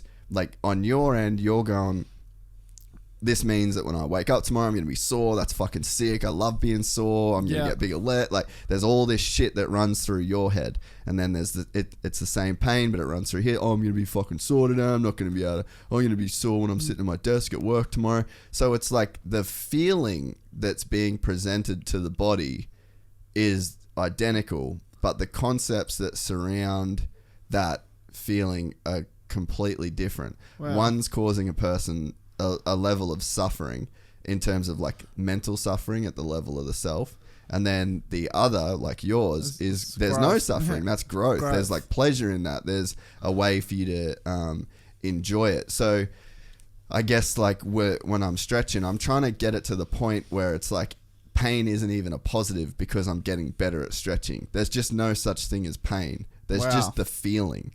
Like whatever it is, the feeling of stretching, and like, so I try and drop like boring doesn't exist. Pain doesn't, like nothing exists. All there is just like paying very close attention to what that pain actually feels like without calling it anything at all. Yeah. Wow. I love that. And that makes it, if you can keep your head in it, and that makes it not really painful. It makes it not super boring. Man, there's times like I'll be in a stretch, I don't even know how long I'm in it. Just straight chilling for as long as it takes. And you know, sometimes even like I'll do it at night before bed and just like fall asleep in like a certain stretch, and then I wake up, I'm like, oh fuck, and then I like either go to bed or switch it up. But I'm just imagining you now like a contortionist asleep with like your legs around your head, like wake up with your groins in two. Well, it's like that. The best one's that pigeon pose. You know, when you put like your legs at like 90 degrees and then you just fall forward. You just fucking put your forehead on the floor and just fucking lay there, and then you wake up like 20 minutes later and your fucking whole chest is on the floor. But yeah, it's just like I guess the way that you look at the things that you're being presented with. That's cool that you said boxing is like that for you, because that's what I said with Benny. Like when I watch all the stuff that you guys post with boxing, it looks like you guys are legitimately trying to get good at boxing. Yeah, I feel like that's like sadly the way that I started it, and the way that it's all happened was like the first involvement I ever had with boxing was like the influencer boxing card, where I hit pads for 8 weeks, then got knocked out in a ring, and then that was it. Yeah, like that was my entry level to boxing. And I was like, tell me about that experience. Oh, like it was. I did the Pretender to Contender fight. Like I literally just hit pads, did a few sparring sessions, and then did like an exhibition fight with who? Against this guy called Elias. Who, like, if you don't get him up. Actually, can you get him up on Instagram? Like he's like. Looks like Tarzan, you know what I mean? Like, cut it like fucking Greek god, you know? Right, my friend Elias. Just don't show my Instagram until... There he is. Top one. Like, he's a big boy. He'd already had a fight. Like, he was a well-conditioned athlete. I was still like... You're a fucking idiot. I was the fat guy. Why'd you fight this I don't know. This is where the story is like... like, you can see why I loved it. Yeah. I got thrown the opportunity, but my ego was so big. I was like, "Fuck yeah, I'll fight anyone. I don't care." Like what? Had you ever even? I've never done anything. Fight? I've been in street fights, and I've been in fights, being out and stuff like that. But you know, every hero thinks they can fight after that. It's like me and Benny laugh about it all the time. He's like, every time I get someone in the first time, I've had a couple of street fights, and like that was me, like straight up. Yeah. Fought him, lost, and I was like, "Fuck!" But I was like. I was so embarrassed, everything like that. You know what comes with it, but I was like, it sucks losing a fight. Yeah, it sucked, and I was like, wait, like I really loved that sport, but I just feel like I didn't give it like the respect it deserves. Like, that's sick. Now, like fast forward now, it's like when I moved up to the Gold Coast, like I got Jacob NG, which is one of my other coaches. He's, you know, really good boxer. And then there was Benny that I met, and I was like, why can't I train this sport like it's my profession, but just not put any pressure around fighting? So I've been doing it like strictly like now for I think since it'd have to be since probably December, like 4 or 5 a week and sparring on weekends, and like I love it. But then everyone's like thinks I'm gearing up for some influencer fight. So there's nothing like that. Like I love the sport. Yeah. I am a sponge. I go in there. I don't even do it for like the hardest workout ever. I just want to learn.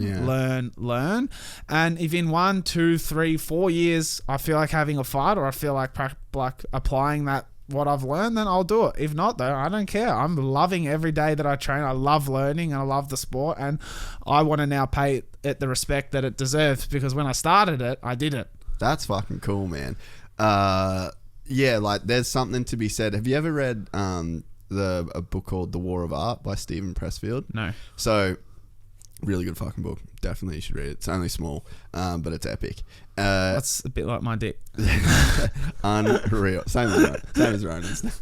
Small but epic. Small but epic. Fast hits. All right, can we get Elias off the screen now? I keep getting jealous of him. Yeah, he's a fucking rig, isn't he? I would. But you know what? To his credit, like we actually had a bit of like my ego couldn't take the loss, and like we weren't on good terms after and shit like that. But I actually seen him at the boxing in Melbourne only about a month or two ago, and like, you know, hugged it out, and I was like, you know, like it was great. So I think we're even going to get some training.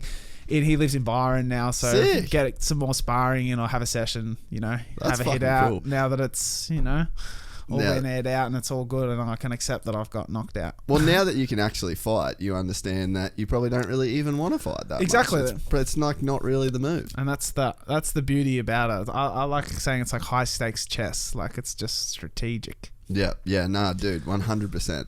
The book The War of Art, Stephen Pressfield says become a professional, and that is the most like true statement that you can make. Well, that's actually I want to be a professional boxer that doesn't box. Yeah, If that's not the weirdest thing ever, but like the way I train it and stuff like that, I'm like I train it like it's my thing, and like I want to be a pro boxer, but whether I ever have a fight or not, I don't care. But I want to learn. You want to live the lifestyle. Yes, I want to learn as much as I can. I want to absorb as much as I can. I want to know as much as I can. I want to spar as many people as I can. Like. That's so fucking sick. That's the way that you get good at shit. That's the way that you grow, and that's the way that you like really learn to appreciate things. And that was probably like I've definitely in my life I raced motocross forever. Like that was real consistent. But then when I moved to America, I couldn't really do it. Like I was too scared to get hurt. I didn't have health insurance. Like it wasn't worth it. That's a gnarly thing in America, isn't it? Dude, I got fucked. Like the whole kidney thing, there was like a whole story that I've said on here before. I won't go through it with you, but it was fucking gnarly. Wow. But yeah, so I was just like, I did it snowboarding. So I was like, I won't motocross, but I'll fucking snowboard. But yeah, so I just sort of stopped, and then I just did a bunch of random things, and I just didn't really stick to too much. And then I started doing jiu-jitsu. And I just got like, I think I'm 4 years into it now, but I just got like so into it. And the deeper you get into something, the more you can appreciate it because you understand the little things. Exactly. It's the meta. When you get into the meta of things, then it's like, oh, fuck. Well, and it'd be the same. You'd probably feel that with running. You'd feel that with boxing. Well, even like that's what I love about boxing now when I watch boxing versus when I used to think I watched boxing. Like it's like you see that one big punch, but what you don't realize is the other 3 or 4 punches to set up that punch that's making them drop their guard, lift their guard, bring it back. You know what I mean? It's the little things that you pick up and which you really appreciate. That's why it's like I'm just like obsessed with all the little things because it's like it's like I'll learn something that's so small and it will take me weeks to get my head around. But when you think about the highest level boxers, they're piecing together 100 of those things at the same time every second for 10 rounds. You know what I mean? And without breaking without fucking not even one thinking mistake, about it. They're on the canvas. It's like, where else is the stakes that high? Yeah, no, it's so cool. And like, you've got to the level now, like you've done it long enough to get to the level where you can start to appreciate that exact concept. And it's the like art of it. And that it's endless. There's this infinite level. Like that's, one of the big appeals for me with jiu-jitsu. It's like, this is infinite, dude. Like my best friend who's a black belt is, he's only a couple years older than me, but he's been doing jiu-jitsu 9 years. And it's like, he's a fucking black belt. We still think that we're in the same point of our journey in terms of we've still got infinity left. Yeah. There's because you can never know it all. No, and it's this constant like changing thing. It's like the shifting sands. This comes into style. This comes into style. This comes into play. This new rule comes in, and there's just like so much, like and that's what you hear people say. Like he does the basics so well. It's like a jab. You can throw it. The jab's like the first thing that you land in, or like that's my favorite punch, the jab. Yeah, and it's like that you could spend 20 years on a jab. Yeah, that's a fucking crazy thing. I love it. But yeah, it's like I think that it's like one of my pieces. If I ever give somebody advice, will be like, man, just go deep. The deeper you go, the more there is to enjoy. So true. It's good because I feel like I go deep into everything, like, and I get obsessed and addicted, and I'll go deep as fuck, and then I'm like, oh, this isn't for me, I'll change to the next thing. Like I've been through so many different phases with so many things. Like I went through this massive table tennis phase where I went so deep into it, like thought I was going to be the next Olympian. Went through it with darts. Like I just find things and I'll be like, I'll give it a real big crack and then I'll see. But like boxing's been one that's like, even like my partner, my family, like they all said like they've never seen something stick with me like that. Like it's been months and months and months and it hasn't gone away, whereas the other ones were a bit more phases, but I still went deep to see if that was the thing for me. And it's like, how do you know what's for you if you don't at least try everything and go like deep enough to at least give it a crack? Oh, definitely. And there's beauty in that. Like I went super hard into surfing when I lived in America, and now I can surf pretty good. Yeah. Like I could go anywhere and pretty much surf. Like I could go do a holiday in Bali and go surf. So that's not the thing that I'm not waking up every morning to go out and surf, but I'm definitely not bummed that I went deep into surfing for a couple of years. It's probably something I'd love to add to my resume, to be honest. I wish, especially living here. That's what I mean. It's like I don't surf enough, but I got like a bunch of boards. I live 300 meters from the beach, and I just never go there. But I've just decided with time, like you only get X amount of time, and I just decided here's my list of shit I do. Valuable. Yeah, here's my list of things, and if it's outside the list of things, I just say no. And on that note, no surfing for me then. yeah, but it's fucking it frees you up when you can. I get it comes back to that discipline, I guess. But I think one of the things that might, I don't know if you've thought of it like this, but I think one of the things that might keep you in the boxing thing, at least for me with like jiu-jitsu, is this the humbling.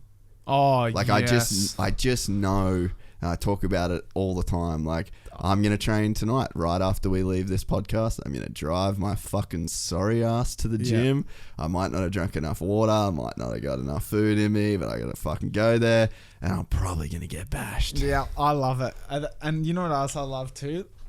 It's the only sport that's like, you just can't judge a book by its cover. No. It's my favourite thing. It's like so funny. You can ask Benny about this story too. Timmy Hanley. Like I was leading up onto there for that whole fight card, so I was doing sparring every weekend with him.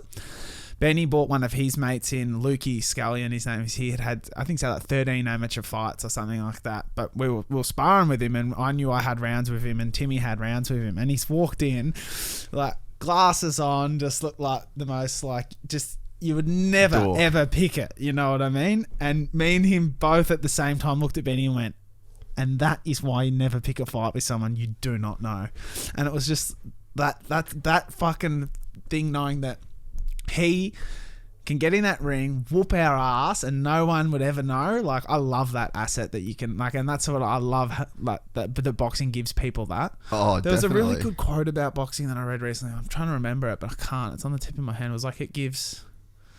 I'll be able to find it. I'll send it through to you. Yeah, definitely. There's a funny story that's kind of along that vein. I went to, when I first started jiu-jitsu, I did it for like 5 months. And then there's this guy in Australia called Lachlan Giles, and he's like one of the best competitors and coaches in the world. He's a fucking G. Like the dude, literally his brain is thinking jiu-jitsu for probably 70% of every day for the last 20 something years, you know? And this dude is a fucking killer. Like, he could rip you apart. Like, just work his way around your body, break everything really fucking easily, and you'd have zero power to stop him. Literally zero. Wow. So, we're in Thailand at this... I flew to Thailand. I've been doing jiu-jitsu like 5 months. Flew there, did jiu-jitsu for 3 hours a day for 10 days. It was fucking insane. Like, one of the best experiences of my whole life. And on one of the last nights, we were in like this pool hall in this little town in Thailand. And there's all the Muay Thai gyms that are around, and these young Muay Thai guys were fucking thinking they were pretty hot shit. I love this and it's kind of anticlimactic, but it shows the level of fucking ninja that Lockie is. These kids like bumped into him, and then they just tried to start shit with him. And anybody else, dude, anybody else would have arced up, especially someone that's got the skills of him. And he was just like, he was like, sorry boys, I'll get out of your way. We'll go move to the other table. And dude, it was a pretty gnarly... That's the true art of discipline. It was anticlimactic in a story sense, but the impact it made on me was huge. Once you zoom out and look at what that's taught him, it's like, you see, like, you hear people go, I would never put my kids into martial arts or boxing, teaching them violence. It does the opposite. It teaches them the art of discipline. People that train it and do it, they don't want to fight. Like I never want to walk out and like get in a fight. You know what I mean? It's like, that's why we train. That's why we box. And so the last thing I'm thinking about is wanting to like go one out with someone in the fucking street now. You know what I mean? It's like you get that out of your system in the gym, in training, in sparring. Like, oh, definitely. And like, I reckon too, this is one of the things that I've had some situations in like bars and clubs and shit like that since I've been training, where people like got in my face and just shit's happened. And I just had thought, like, I looked at the dude and I'm like, even if I just like dealt with you the way that I fucking want to and know I can for sure, I'm not going to look good in this situation. And you're probably not going to learn your lesson anyway. Nah. And if it's so obvious, like if you fucking give someone just like a stiff left jab in the fucking jaw in the middle of a club and everyone's just going to be like, holy fuck, you know what I mean? You're not going to look that cool because everyone's going to be like, oh, look at this fucking bully. Like, obviously he knows how to box and he's just bashed this poor dude. Yeah. So it's like... There's no winners in that. Nah, you're in like a lose-lose situation. And that is the beauty of it, though, is because it backs you into that corner. Because you're like, did someone get in your face? And I'm just like, hey, mate, I'm sorry. Yeah. You know, it removes like the insecurity around... or like that fight or flight response where like you feel like you've backed into a corner and you have to fight. Like I kind of... It's like you're aware of... That's very true. And that was one thing that I remember speaking to Benny about was I actually never realised like distance control and knowing when you're safe and when you're not safe. Yeah. And it's like, I used to think like if I'm standing from here to here, like fuck, like I'm in danger. But it's not true. I'm one step away always from never being able to be punched. You know what I mean? And learning that sort of stuff, having that spatial awareness and stuff, it's definitely given me confidence in situations like that because it's like distance control. Like I'm always a bit more wary now of where I'm in range, where I'm not in range, and you can apply that. Oh yeah, that's such a good point. Like I could not ever picture Benny getting in a fight. No way. In a fucking... Not nowadays, you know what I mean? If he did, you'd be fucked if you're the poor person that picks that one. God. But he's on such a level where he knows exactly what's going to go down. And when you've fucking read the end of that book, you don't really need to read it again, you know? No. He's not... Yeah, he's just... You kind of get to that level. But it was really insane to see like the level of humility that Lockie showed with these young cunts. Like even I was just wanting to fucking flog them. And then we had one of the dudes, Joe was with us and he walked up and he was just like, he just said to the boys like, that man could have fucking killed both of you. He's like fucking Denzel the Equalizer. He would have had all of you fucking pork juice for your throats. But yeah, he's literally a fucking doctor. You know what I mean? Like he's got a master's degree in physiotherapy and just looks like a fucking nerd, but he would just rip your shit apart. You don't want to fuck with those dudes. No way. They're the last ones. But yeah, it's funny, and I feel like there's a thing too where you can tell who can fight. Oh yeah. You just know now. Like if you've seen enough, and the argument that people would always like my mates would make about jiu-jitsu is they're like, oh yeah, but this and that. It's like, man, the average person, like I'm going into the gym and like practice fighting with people. Like there's some rules, but we're practicing fighting. So when someone moves to take me down and when someone goes to do, like they're real reactions that I'm training every day. So this might not be a real fight, but like all the reactions are there. Yeah, your instincts are going to be pretty on point. And even if that dude knows how to fight maybe, or like he's good at street fighting, I guarantee that like just in terms of the numbers, like I'm stacking up the numbers. Like I'm stacking up reps. I'm sure more than this pub brawler 100%. So you just want to back yourself in that situation as well. For sure. You just feel like more ready, I guess. But yeah, it's cool the way that you guys... It seems like there's a crew of you guys that have kind of gone pretty in on it. Yeah. There is. I think like for me, I needed someone like Benny in my corner as well, where it's like he understands me from a very personal level too, and he understands that like the long-term picture and that I'm just there to learn, you know what I mean? And it's not like a PT session, it's not like that. And then it's like, then on the other hand, I've got like Jacob, and when I train with Jacob, like we train both completely different, like opposite. Yeah, right. But like the thing that I get out from Jacob is like the grunt, the banging it out, like he'll fucking clip me around the head and all that stuff. Like it's a bit more like go, and I get out my grunt work. But then it's like with Benny, it's very technical and it's very like smooth and nice. It's conversationalist. Like I just get that whole round approach from boxing. So I feel like I've got the perfect little setup. But actually, sadly, Jacob just had shoulder surgery, so he's actually can't hold pads for 3 months. So that'll be a tough one. Yeah, the shoulders. My brother just had a full Rico, and it was like 6 months. Yeah, it's nuts. Yeah, at least I think one of the good things about boxing is you're not really getting like a lot of crazy injuries the way that you guys are training. Oh yeah, especially me. Like, I'm not getting bashed fucking all the time. You know what I mean? Like, I feel like with my training, it's perfect. Like, I'm running flat elevation, like straight lines, so like my joints and stuff like that are pretty all good. And then with boxing, like it's, you know, very flowy pad work, stuff like that, very technical based. So there's not much like strain on my body as what it probably would look like. You know what I mean? Yeah. How do you feel now physically and like health wise, being a year, not quite a year, but being some months into this whole journey? Like, can you believe the way that you did feel before? I can't remember how I felt before. Really, I sort of can't now, but I know how I feel now. And like, it's nuts. Like, I just feel like, honestly, I feel like I always just want to go. Yeah. I feel like I just want to take off. Because even like, if I go, like when I always am wearing my runners and shit, because I never know when I need to do my run too. Like, that's another thing. Like, I always ready. You know what I mean? Like, so you just get it in where you can. Yeah, I get it in wherever I can, and like, I always find myself running like small for play. Like, I'll just like, if I park my car and I got out of here, I just like run there. Like, it's pretty fucking cool. Like, you think about back in the day before the fucking wheel. You know, you either had a horse or you fucking walked or ran, you know? And like, it's funny where running goes from being a thing that is just like a fundamental human activity that most humans would do every single day to be like an event. Yeah, to being like something that you put off for 6 months. Or you need $200 shoes to do. Don't you reckon, like, I feel like, I swear before I started running, like, it was the same for everyone. Like, you have not ran for like 6 months to a year, then one day you get up and you just decide you're going to go for a run, and then you're sore for the next 5 days and you never do it again. Yeah, that's been me on multiple occasions. I swear, that's like everyone's running journey. Yeah, you've actually got me fucking keen to go and run 3Ks. I'm going to do it next week when we launch this in your...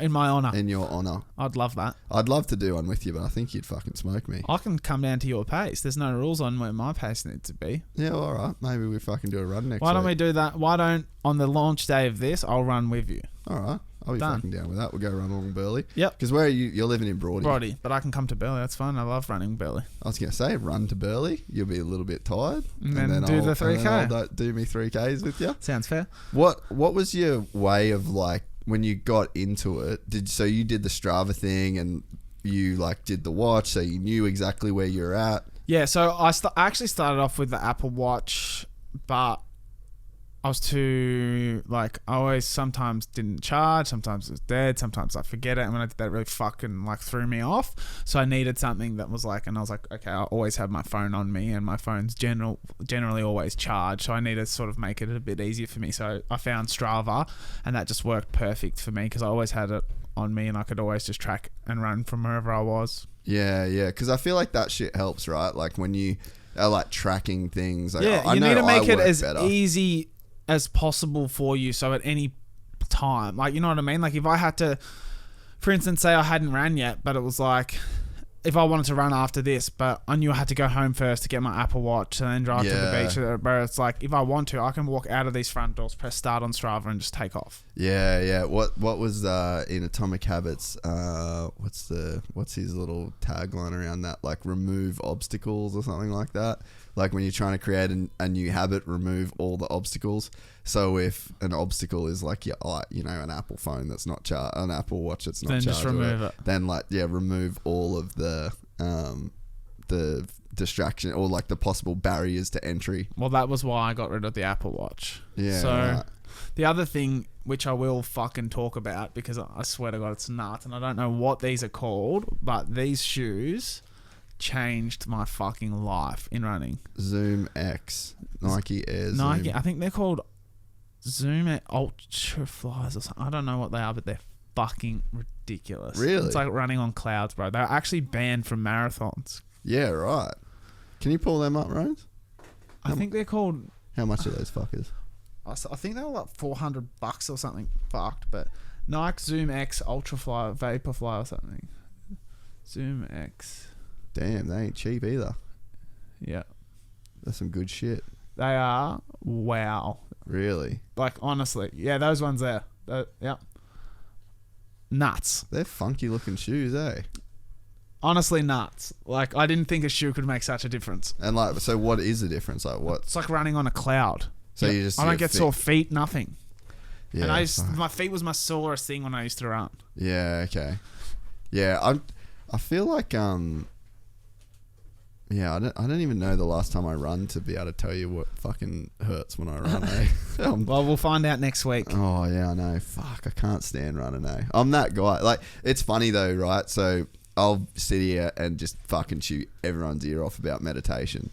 What's the first thing everybody says? Oh, I can't fucking meditate. What do I just say about running? Oh, I can't fucking run. I fucking hate running. See, that's what I mean. Everyone, bullshit. Most people, like, that's why it's like I'm picking running, because I swear a lot of people hate running, and like people can like relate to that.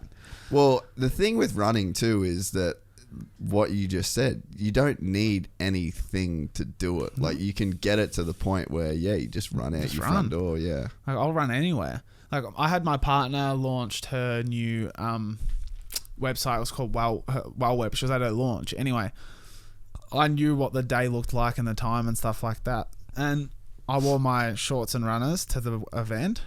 And while the event was on, I went to the bathroom, thought, okay, perfect. Snuck down the lift, went outside, ran 3K, came back, up. No one even knew. Really? No one even knew that I had ducked out. Just literally ran downstairs, quickly did 3K and ran back up. Nope, not one person knew.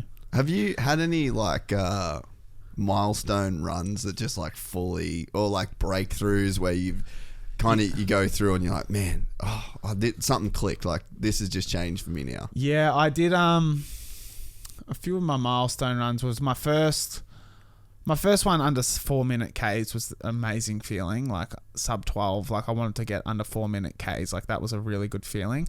I actually broke sub 10 on treadmill, but that's easier to run. I did 3-minute 18 Ks. So I did, it was like a 9:56 or something like that. But it's a bit easier on treadmill than it is running on land. So that was another milestone where I was like, fuck yeah, that was mad. But today was actually probably my best milestone run, being sub 11.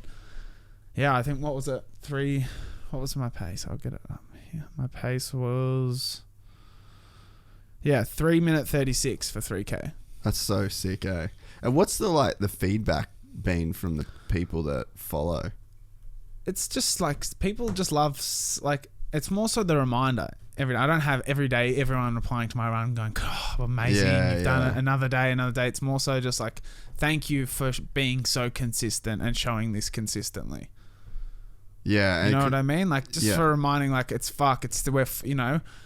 we're in May, and I was seeing this at the 1st of Jan. It's still May. I'm still seeing it every day. Like, thank you for committing. And it's like reminding me, like, that's the more general approach to it. Yeah. And because I guess that probably is the hardest part, is like, how do you implement it to the point where it just becomes like a part of your lifestyle? Yeah. But it's crazy that it's not like these 3Ks are just this thing that's become a part of your lifestyle. It's like it's almost like your lifestyle has changed around doing these 3Ks.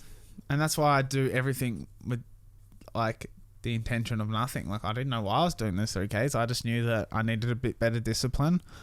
Heard to find something you hate and do it every day until you love it. And I was like, okay, I'll try that.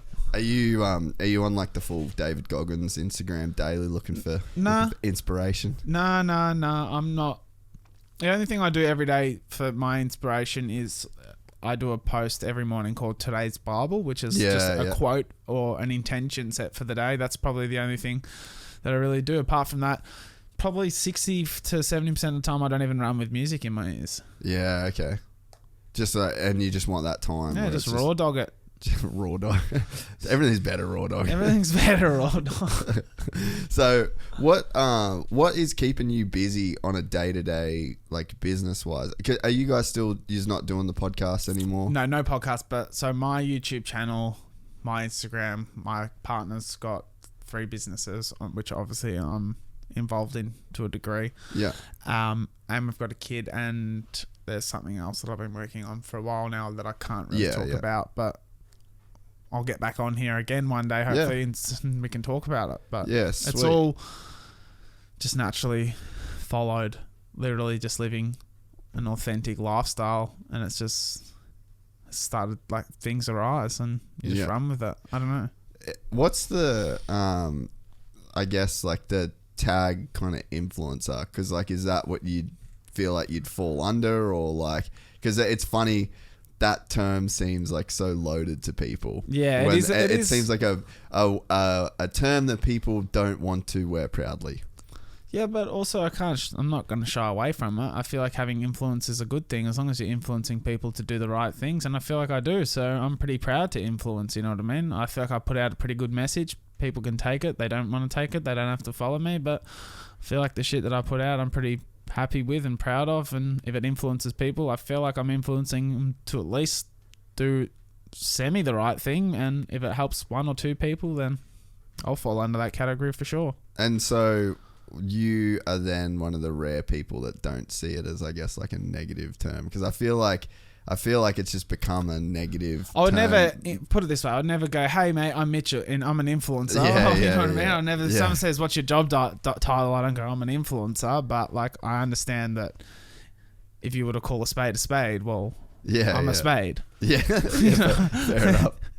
But why do you think it's got like that negative connotation then? Or like, because some people just not so much dudes, but chicks especially, like, you're a fucking you're an influencer. Like, that's what your job is, to get, you know, products, and then you put it on your Instagram, you make a post about it, and that's the description. It's like, I feel like if you've chosen to do it, then you shouldn't be like self-deprecating about the label, you know, because like every chick that I know that like is, if you call a spade an influencer, they're so self-deprecating, like, oh, influencer, you know what I mean? They want to talk down. It's like, well, fuck if you're doing it. Like, at what point do you own it and like say exactly what you just said? Once again, it's one of those things that's been given a label, and then all of a sudden all of these negative connotations have been attached to it. Now everyone's scared of the label, but at the end of the day, it's just a fucking label. So like, who cares? I'm not going to get hung up about a job title or a label, you know what I mean? Like, call me a fucking influencer, call me a fucking an idiot, call me a motivator, call me a runner, call me a boxer. I don't care. Like, I'm just doing my thing.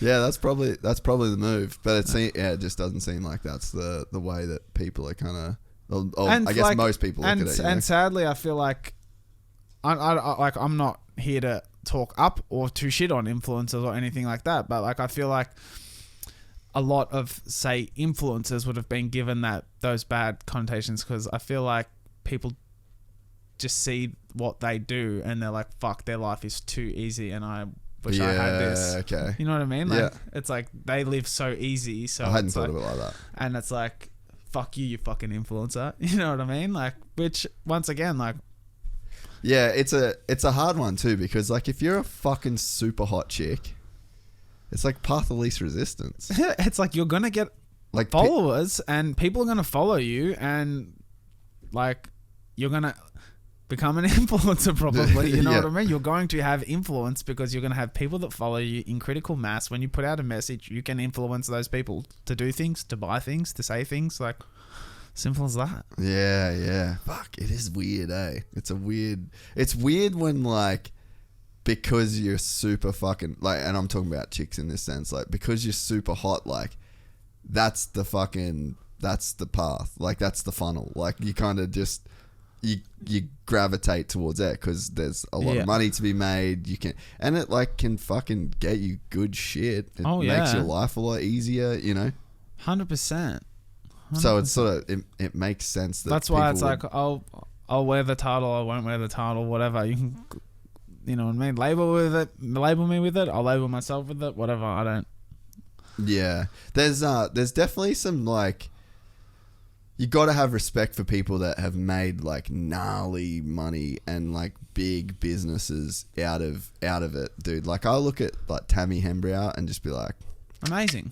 Go you. Amazing. Go girl. Like, amazing. Absolutely, you've figured it out. Like, bro, there's 20 million people in Australia. She's got 11 million followers. Like, half of the fucking. She comes from the Gold Coast, bro. Like, fucking, if you can't tip your hat to that, then you're fucking jealous, you know what I mean? Like, if you can't look at that and go like, that's amazing. You got like what she like her app. So Tammy Hembrow Fitness. She's got Saskia Collection, her activewear label. Like, her deals with like Good American, I think it is, or something like that. What is it, Khloe Kardashian saying? Like, they're big scale shit. You know what I mean? She's doing big fucking things. If people still want to slap the term influencer on her and label her that, then fuck, that's on you. Yeah, that's on you, because she's a fucking businesswoman. She's created an empire now. You know what I mean? That's not an influencer. Yeah, I was gonna say at some point, if you're the chick or the dude that's like down on that label of like being an influencer, okay, here's what you do. You become a multi-fucking millionaire like Tammy Hembrow, and then all of a sudden you go from being an influencer to just a bad bitch. Yeah. Like, that's the fucking label that let's outgrow this. Maybe influencer is the apprentice label. You know what I mean? Influencer. From influencer to business owner, do you reckon that's the transition that people will go for? Well, I mean, that's like the one that, Tammy Hembrow, Kim Kardashian. Yeah. Like, there's people that have made like really legitimate businesses out of being an influencer. So you look at it, it's like... Well, we'll tell you why that's a smart model too, is because then you're all of a sudden, you're not relying on your popularity. Because say, for instance, you fall off, in terms of what's hot and what's not in 5 years' time. You're not hot as an influencer anymore. Well, guess what? You're a brand owner. So what do? You use your marketing budget to pay the new influencers to influence your brand, and you're still creating and still following on. Whereas if you don't turn that into anything, you're relying on whether you're hot or you're not, and you become not, you've got no fallback.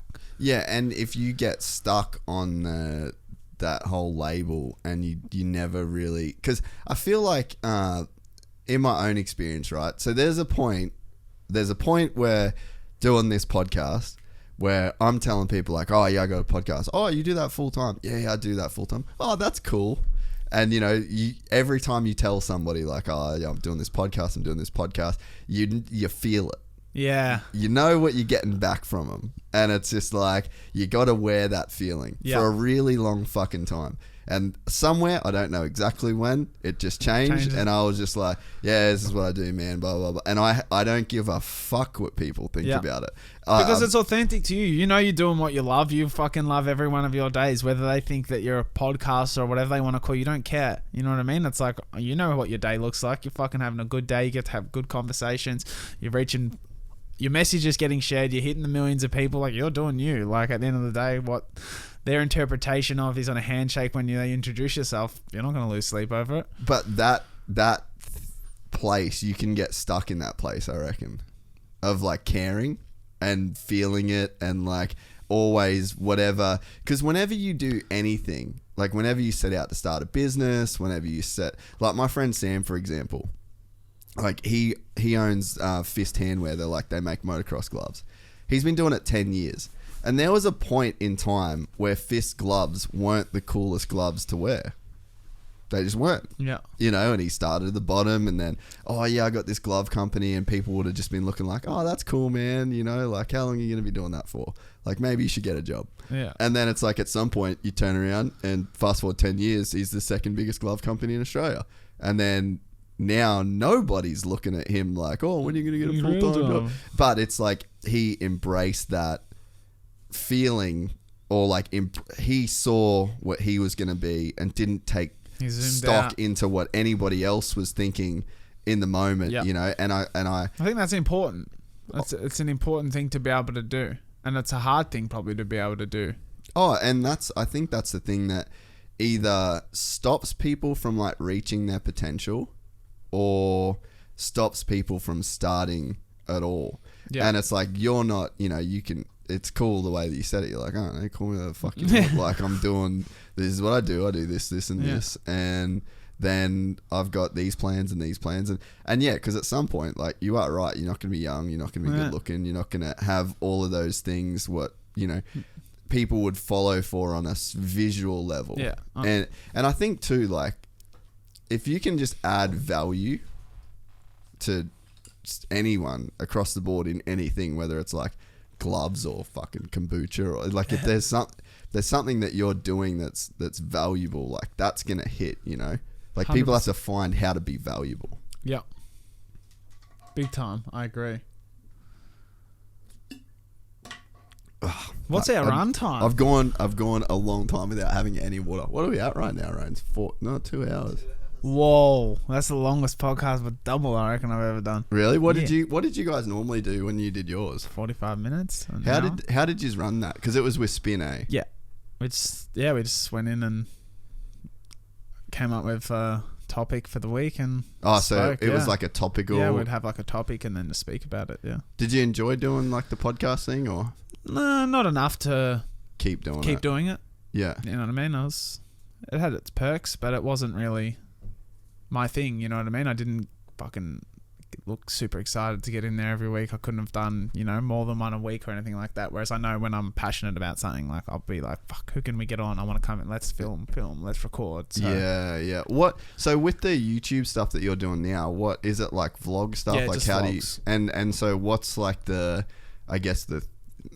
like the theme or like the structure that you kind of follow with that, or there's no structure, just family content, just insight into our life, real insight into our life, you know what I mean? Like, yeah. And how has did the audience change when you had like a kid, or I wouldn't say it changed, but it probably became a bit more like broad, yeah, and we like a bit more, yeah, maybe tailored to just like the one thing, like family content is definitely like. Is there a lot of that? Like, is there? Yeah. I guess a lot of that out there. Yeah. Yeah. Yeah. Right. Yeah. It's dude. YouTube's just a fucking crazy place. Nuts, like, and with the algorithm, the way that the algorithms and shit run, it's just like you will never see something that you're not into. Like, it's so hard to even find new watch, shit you'll to be watch. getting ads for these shoes for the next fucking 3 weeks now. You know what I mean, dude? It is actually. That'll pop up as like a clickable, shoppable item somewhere on your landing screen or on your phone or something. I'll go on my Instagram right now and I'll fucking do a couple refreshes and see if this shit comes up. If that pops up.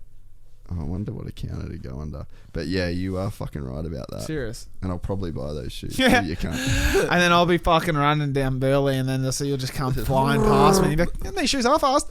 No, I don't know. I don't know that you'd be saying that.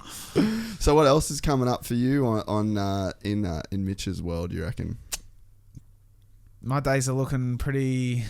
Apart from the one thing, the only thing that's happened, the only thing that's happening is the thing that I can't talk about. So that's the thing. Apart from that, my days will look very consistent with how they are.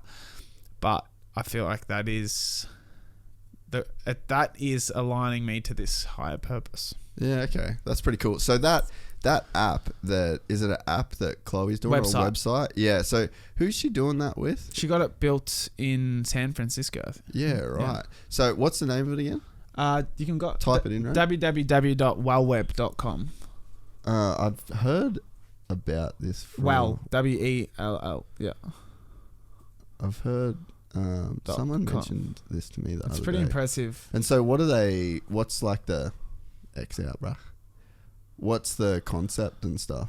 So have a read of that. So enter the wellness dimension, a digital hub for all things wellness and your place to truly thrive. Through curated content and active supportive community, WellWeb lets you immerse yourself in your own personal wellness sanctuary, an interactive world of yoga, mindfulness, meditation, nutrition, and more. That's super cool. So click enter WellWeb. Oh, you can't. This must have done the update, so you need to have an account. But basically, like, if you can see up to the top right. Yeah. So each time you click a subheading, it branches off into new things. So for mindfulness, it will then branch out into a web of other things that revolve around like mindfulness or like culture, education, and it's like a web of wellness that you can just. So it's basically like, literally like a Netflix for wellness. Oh, that's sick. Yeah, all right. And are they making like the content for that themselves? Yeah, all that content is they curate their own content. Fuck, that's sick. And is it content with people that are like all over? Yeah, scroll down. You scroll down, you'll see like go down there. They're all obviously Australian, but those two guys there, that's Rue and Ryan. They're from Gold Coast. They've got the Cool to Be Conscious guys. Like, oh yeah, you know what I mean? There's all like, so you got. Did you do that cool? Yeah. How was that? Bro, it was the most gnarly day of my entire life. Yeah, tell me about that. I remember seeing it on your stories and shit. I went into it on my YouTube channel pretty deeply, but it was it was. Bro, I don't even know if I'm gonna have the like capacity to talk about it. Like, really? Yeah, it was that. It was gnarly. that much. So what I will say is there was like, maybe you can even put it in your link notes, but there's about a 15-minute video where I talk about it really deeply on my YouTube channel that you can maybe put in the link notes to have a listen, because like it was nuts, bro. So there was some stuff that you were like having to just like hug strangers. Yeah, bro, like full on like. There was this one thing where it was like where you had to acknowledge like ego and stuff like that, and we like the guys had to take off our shirts, and then we're in a room with women as well, and we're all walking up into each other's, like staring at each other like you want to kill them, screaming at each other's faces, like I was standing over like girls, like staring into their soul while they're like crying and shit like that, and you can't smile, you can't be like, are you okay? You can't touch them, like literally just walking around taking souls. And then it's like you go out. And then like the next thing was you had then like that, like I remember like this girl that I did that to, and like I was like thinking, fuck, like she came then like in the next exercise she had to walk up to me and say like, will you guide me? And I'd be like, will you trust me? And then she was like, yeah. So like she shut her eyes, you have to walk her around and all, like just like it was so fucked the way it worked. And all of these things were all broken down, and then it all came down to this last minute like 45-minute breath work. So for 45 minutes you're doing the and then bro, like literally I don't know, maybe 10 minutes in, like the whole room was just screaming, crying, like there was literally people screaming like fuck, really, like I was howling, I was bawling my eyes out for like literally like 25 minutes, and I had no idea what for. Wow, that is nuts. Heavy. Woke up the next day, bro, and I physically felt like 10 kilos lighter. I couldn't describe it. Really? Yeah, it was the weirdest feeling ever. That is full on. Completely sober. And completely sober. And mind you, if anything, I'm a skeptic of that stuff, not a believer. So I wasn't going in being one of those guys that like, I live for this. I'm trying to be like, this is my life. This is me. Like, I want to open myself up to my You don't talk with your hands constantly. Yeah, I was in there like, I'll give it a crack. See where the day takes me. 6 hours. What's 6 hours? I'll be able to get it back if it's shit. You know what I mean? And then bang, from the fucking first minute, you were just in. And then I left and I was like, what the fuck just happened to me? So why, like, what was the reason that you did it? Like, what got you into doing it? They actually, when Chloe launched WellWeb, these guys did this little, it was probably like a 10-minute breathwork exercise at the thing, and I had a really weird experience when I did the breathwork. What happened? Well, it was like a guided breathwork, and long story short, like they were like, we were at like the top of the Q1 for it, and when they were like saying, like they were instructing like you through this breath, and I'd never done anything like this before, so I was just like, whatever, like I'm running with it, and I was just visualizing myself, and I was like, now you're blah blah blah, and we're beaming energy out of thing, and it's looking back, and like I was just imagining myself doing all this stuff. But then like when that was happening, I just noticed like my hands were like turning in and stuff like that, like to themselves. And then like he said this thing, I like, you find yourself come back to your body, and then like he's like, sit there, and like I like felt myself sit on myself, and my hands released, and I was like, what the fuck just happened? I was like, I didn't make a big like song and dance about it or anything like that, but I was like, something happened. Like there was like, there's enough there for me to be sort of intrigued. And they're like, you should come do, like, we've got our first big seminar. It's a 6-hour thing with, it's like, you know, there's ice baths, there's all these different things, and they're like, you know, it's $200 a ticket, but like I think you'll get something out of it. And I was like, fuck it, like I that's enough of an experience for me there to not understand what went on, but to give it my time. It's got my attention. Like, that's fucking cool, dude. It's cool that you did it. And so the meditation that I did this morning, it's one that it's just a 10-minute thing. And so I do on the app that I use, it's just a daily meditation. Yeah. It's the same, Sam Harris guides it every day. And it's similar styles. There's like a few styles where like one you're looking at the breath, one you're looking at, you're trying to look for yourself, with some's eyes open, some's eyes closed. So there's a bunch of different varieties. The one that I did today, you have to picture somebody in your mind that you have a very uncomplicated relationship with, and then wish that person well.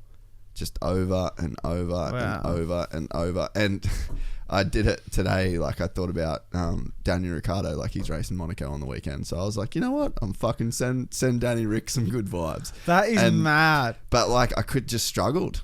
I really, really struggled. Like, for whatever reason. And it's your ego. Wow. There's, like, some weird shit that some days it's real easy for me. Like, when that's my least favorite meditation as well. And I think that there's, like, signs in that. Wherever you feel resistance, you're like, oh, there's something there to be found. There's something to look at. Like a deflection. Yeah. So, and with that in mind, so like I did it, and there was points where I got real into it, and I was, really, it felt really good, and I had that feeling and whatever. But that's my least favorite of the meditations that I do for whatever reason. So like, so you might have to do that every day. Yeah, for real. And for you, like doing that thing where you're like screaming at somebody's face, like what was your experience of the ego there? Because that's where it would be so intense. Like the resistance to like not want to do what you would have had to do would have been intense. Okay, so it was very weird because like within like, it was only like what, a 5 or 6 minute like window, but in that time I went from myself to being like walking and being like, this is fucking dumb, like this is so stupid, to then seeing how serious everyone was taking it, to no one breaking, to me being like, hold on, I can fucking do this now. I want to fucking be serious and tougher and scarier and better. And then like I'd see like a guy would like fucking scream and do this, and then I'd be like, oh, like he's just raised the bar. Now I want to raise the bar. And by the end of it, you can see everyone's just all ego there, just fucking walking around. And then you could see the people that struggled, like they like with the tears and all that. But it was nuts. Like that's what I mean. It's so hard. It's confronting. It's so confronting. And then it's like that you get that out of the way, and then on the other end, it's like that you've got men apologizing to women on behalf of men. Like we all sat, like women had to sit in a circle. Men surrounded the circle, and we had to stand there and apologize for things on behalf of men in public. Like, sorry for rape. Yeah. Sorry for physical abuse. Sorry for like manipulation, like all that, like you're literally apologizing on behalf of men, and then they did the same, and like it was so powerful. And so what do you reckon you learned about your ego in that day that you didn't know before? We all have one, and that's fine, and it's there for us when we need it, but like the real things comes from connection and connecting on what I learned about myself. And there was like, everything was a lot more surface level and ego based than I wanted or needed it to be. Even with like the work that I do every day, like it's all quite surface level stuff. Like it's physical activity. It's like, you know what I mean? Yes, there's the element of I run for my mental health and stuff like that, but there wasn't enough soul work in terms of connection and deep connection. And like I hugged strangers more and on a deeper connecting level than I've ever hugged my partner or my parents. Really? Yeah. So that's how powerful they made that room in terms of like vulnerability and like that connection. Like I had my eyes shut I didn't know who was hugging me, and I was hugging them more than I've ever hugged anyone in my entire life, because there was no agenda to it. Yeah. And so what have you taken from that, and like what stayed, what went, like what's breath work? Okay. My breath work, I do 33 breaths a day. Yeah. So that's literally just like the 33 times, then 3 in through your nose, out through your mouth, and that's just your reset. And that for me is enough to just ground, feel good. That's awesome. And have you ever done any like Wim Hof stuff? That was part of it. Yeah. Okay. That was the first exercise, was like 2 minutes in doing the breath work in the full ice. Was fucking. Yeah. How'd you find that? I dialed in straight away. I got really? in. Yeah. So I actually did find that part the easiest of it, probably all. Fuck, really? Yeah, but I think my mind was ready for it. You know what I mean? If you think about it in terms of running and stuff like that, it falls very parallel to that, because it was like, I knew it was only 2 minutes. I knew it was pain, but I knew like just all you had to do was focus your mind. So within like that 10 seconds, I was dialed in. It was actually funny because we were listening to music at the time, and then Mr. Brightside came on by the Killers, and both at the same time around me, because our eyes were sharp. Me and another guy in the baths like just started belting out the song at the same time, and like then we were both in the zone. And then like the last 30 seconds, I wouldn't have even known I was in the ice bath. I was just like, fuck, you've turned into a bit of a beast in a year, if you think about it. Now I'm excited for, let's say it in 2 or 3. Yeah, and that's the crazy thing. Like, I think about that with, I mean, there's definitely like a shelf life on jiu-jitsu. Like, I'm not going to be able to do that forever, but I'll be able to do meditation forever. Fucking oath you will. I'll be able to read forever. And I think about, I'm like, fuck, man, I read like 30-something books a year. You do that amazing. For fucking 30 years. Like, that's a lot of cool shit. And, you know, it's even knowledge, bro. Knowledge is power. Yeah, and even like the minutes of meditation, like I really like seeing that go up. Like every few months I'll have a look and see where I'm at with that. And it's like, it's crazy to think, it's crazy for me to think now, like looking back at someone that like spent most of my life not doing it, that like I've actually spent so much time like being kind of nothing, like being what I actually am before everything else. Like before I've got a podcast, before I've got a bad attitude, before like whatever you are before any of those things come to be, like that's actually what you really are. Everything else is just like you plus all this other random shit. So like I feel like I've just sat. This is weird. This is another quote I posted today that reflects that. You don't get in life what you want, you get in life what you are. Yeah, and that's what you've just got in life, what you are. Yeah, well, and I've like sat down with that dude. Yeah, I've never done that before. You know, like I never even knew there was that dude. And I would have said before that I was like the thoughts that come in my head, and I was all of this, you know, shit, like all of those labels and all the concept. I'm a good person, I'm a bad person, I'm a this, I'm a that, I'm a boyfriend, I'm a fucking podcaster, I'm a whatever, I'm a motocross rider. Like, but there's a version of you that comes before all that. And like, feel like when you hang with that person, like the longer you spend hanging with that person, the less you need the other stuff. Yep. If that makes sense. I know exactly what you're saying. Yeah, so it's like and it excites me to spend a lot of time doing that, you know, like in the same way that you said, like imagine 2 years, 3 years, 4 years. Yeah, you get like, it's like you're excited to meet the person. Like I'm excited to meet myself in 12 months time. Yeah, and that was, I actually wanted to say or like mention that before, like, is there any part of you that thinks like in this journey that you're on that you're like kind of right now writing IOUs or cashing checks for the dude that's in the future, and like your son that's in the future, and like your wife that's in the future, you know? Yeah. Like I can see what I know. If I stick on this exact path, that my life is going to be a very abundant life, big good life. Like I just need to keep doing exactly what I'm doing. Like the signs are all there, they're all stacking up. Like you just got to keep doing exactly what I'm doing, and like it's all falling into place. Well, mate, I'll see you again at some point. Yes, next week for our 3K, baby. Yeah, true. We'll do our 3K run next week on the day that we put this podcast out. Don't know what day it'll be. I think I wrote it down for Monday, Tuesday, one of those days. Doesn't matter. Whatever day it is, I'll be there. But yeah, I've enjoyed this podcast, but I've also enjoyed watching you over the last little bit, and yeah, it's been really cool. And you're one of the few people where I read your quotes because I know you're actually doing shit every fucking day that relates to those fucking quotes. Fuck yeah, that's the biggest compliment I could probably receive, bro. Oh, there's nothing worse than a cunt posting a quote that does nothing. Yeah, it's like, why are you posting this, cunt? It's so easy to post this fucking photo. So true, bro. But yeah, you're out there doing it. Well, thanks for having me, bro. It's been a fucking pleasure. Yeah, I hope you enjoyed it. I did, bro. I did. Very random chat, but I appreciate it. It was a great chat. Perfect. Cheers, bro. See you, bro.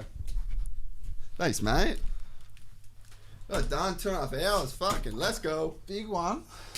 What are you doing? Thanks for that, mate. No worries. If you enjoyed this content, please like and subscribe. And to listen to the full 3-hour podcast, search Gypsy Tales in your favorite podcast platform or click the link in the description below. Gypsy Gang.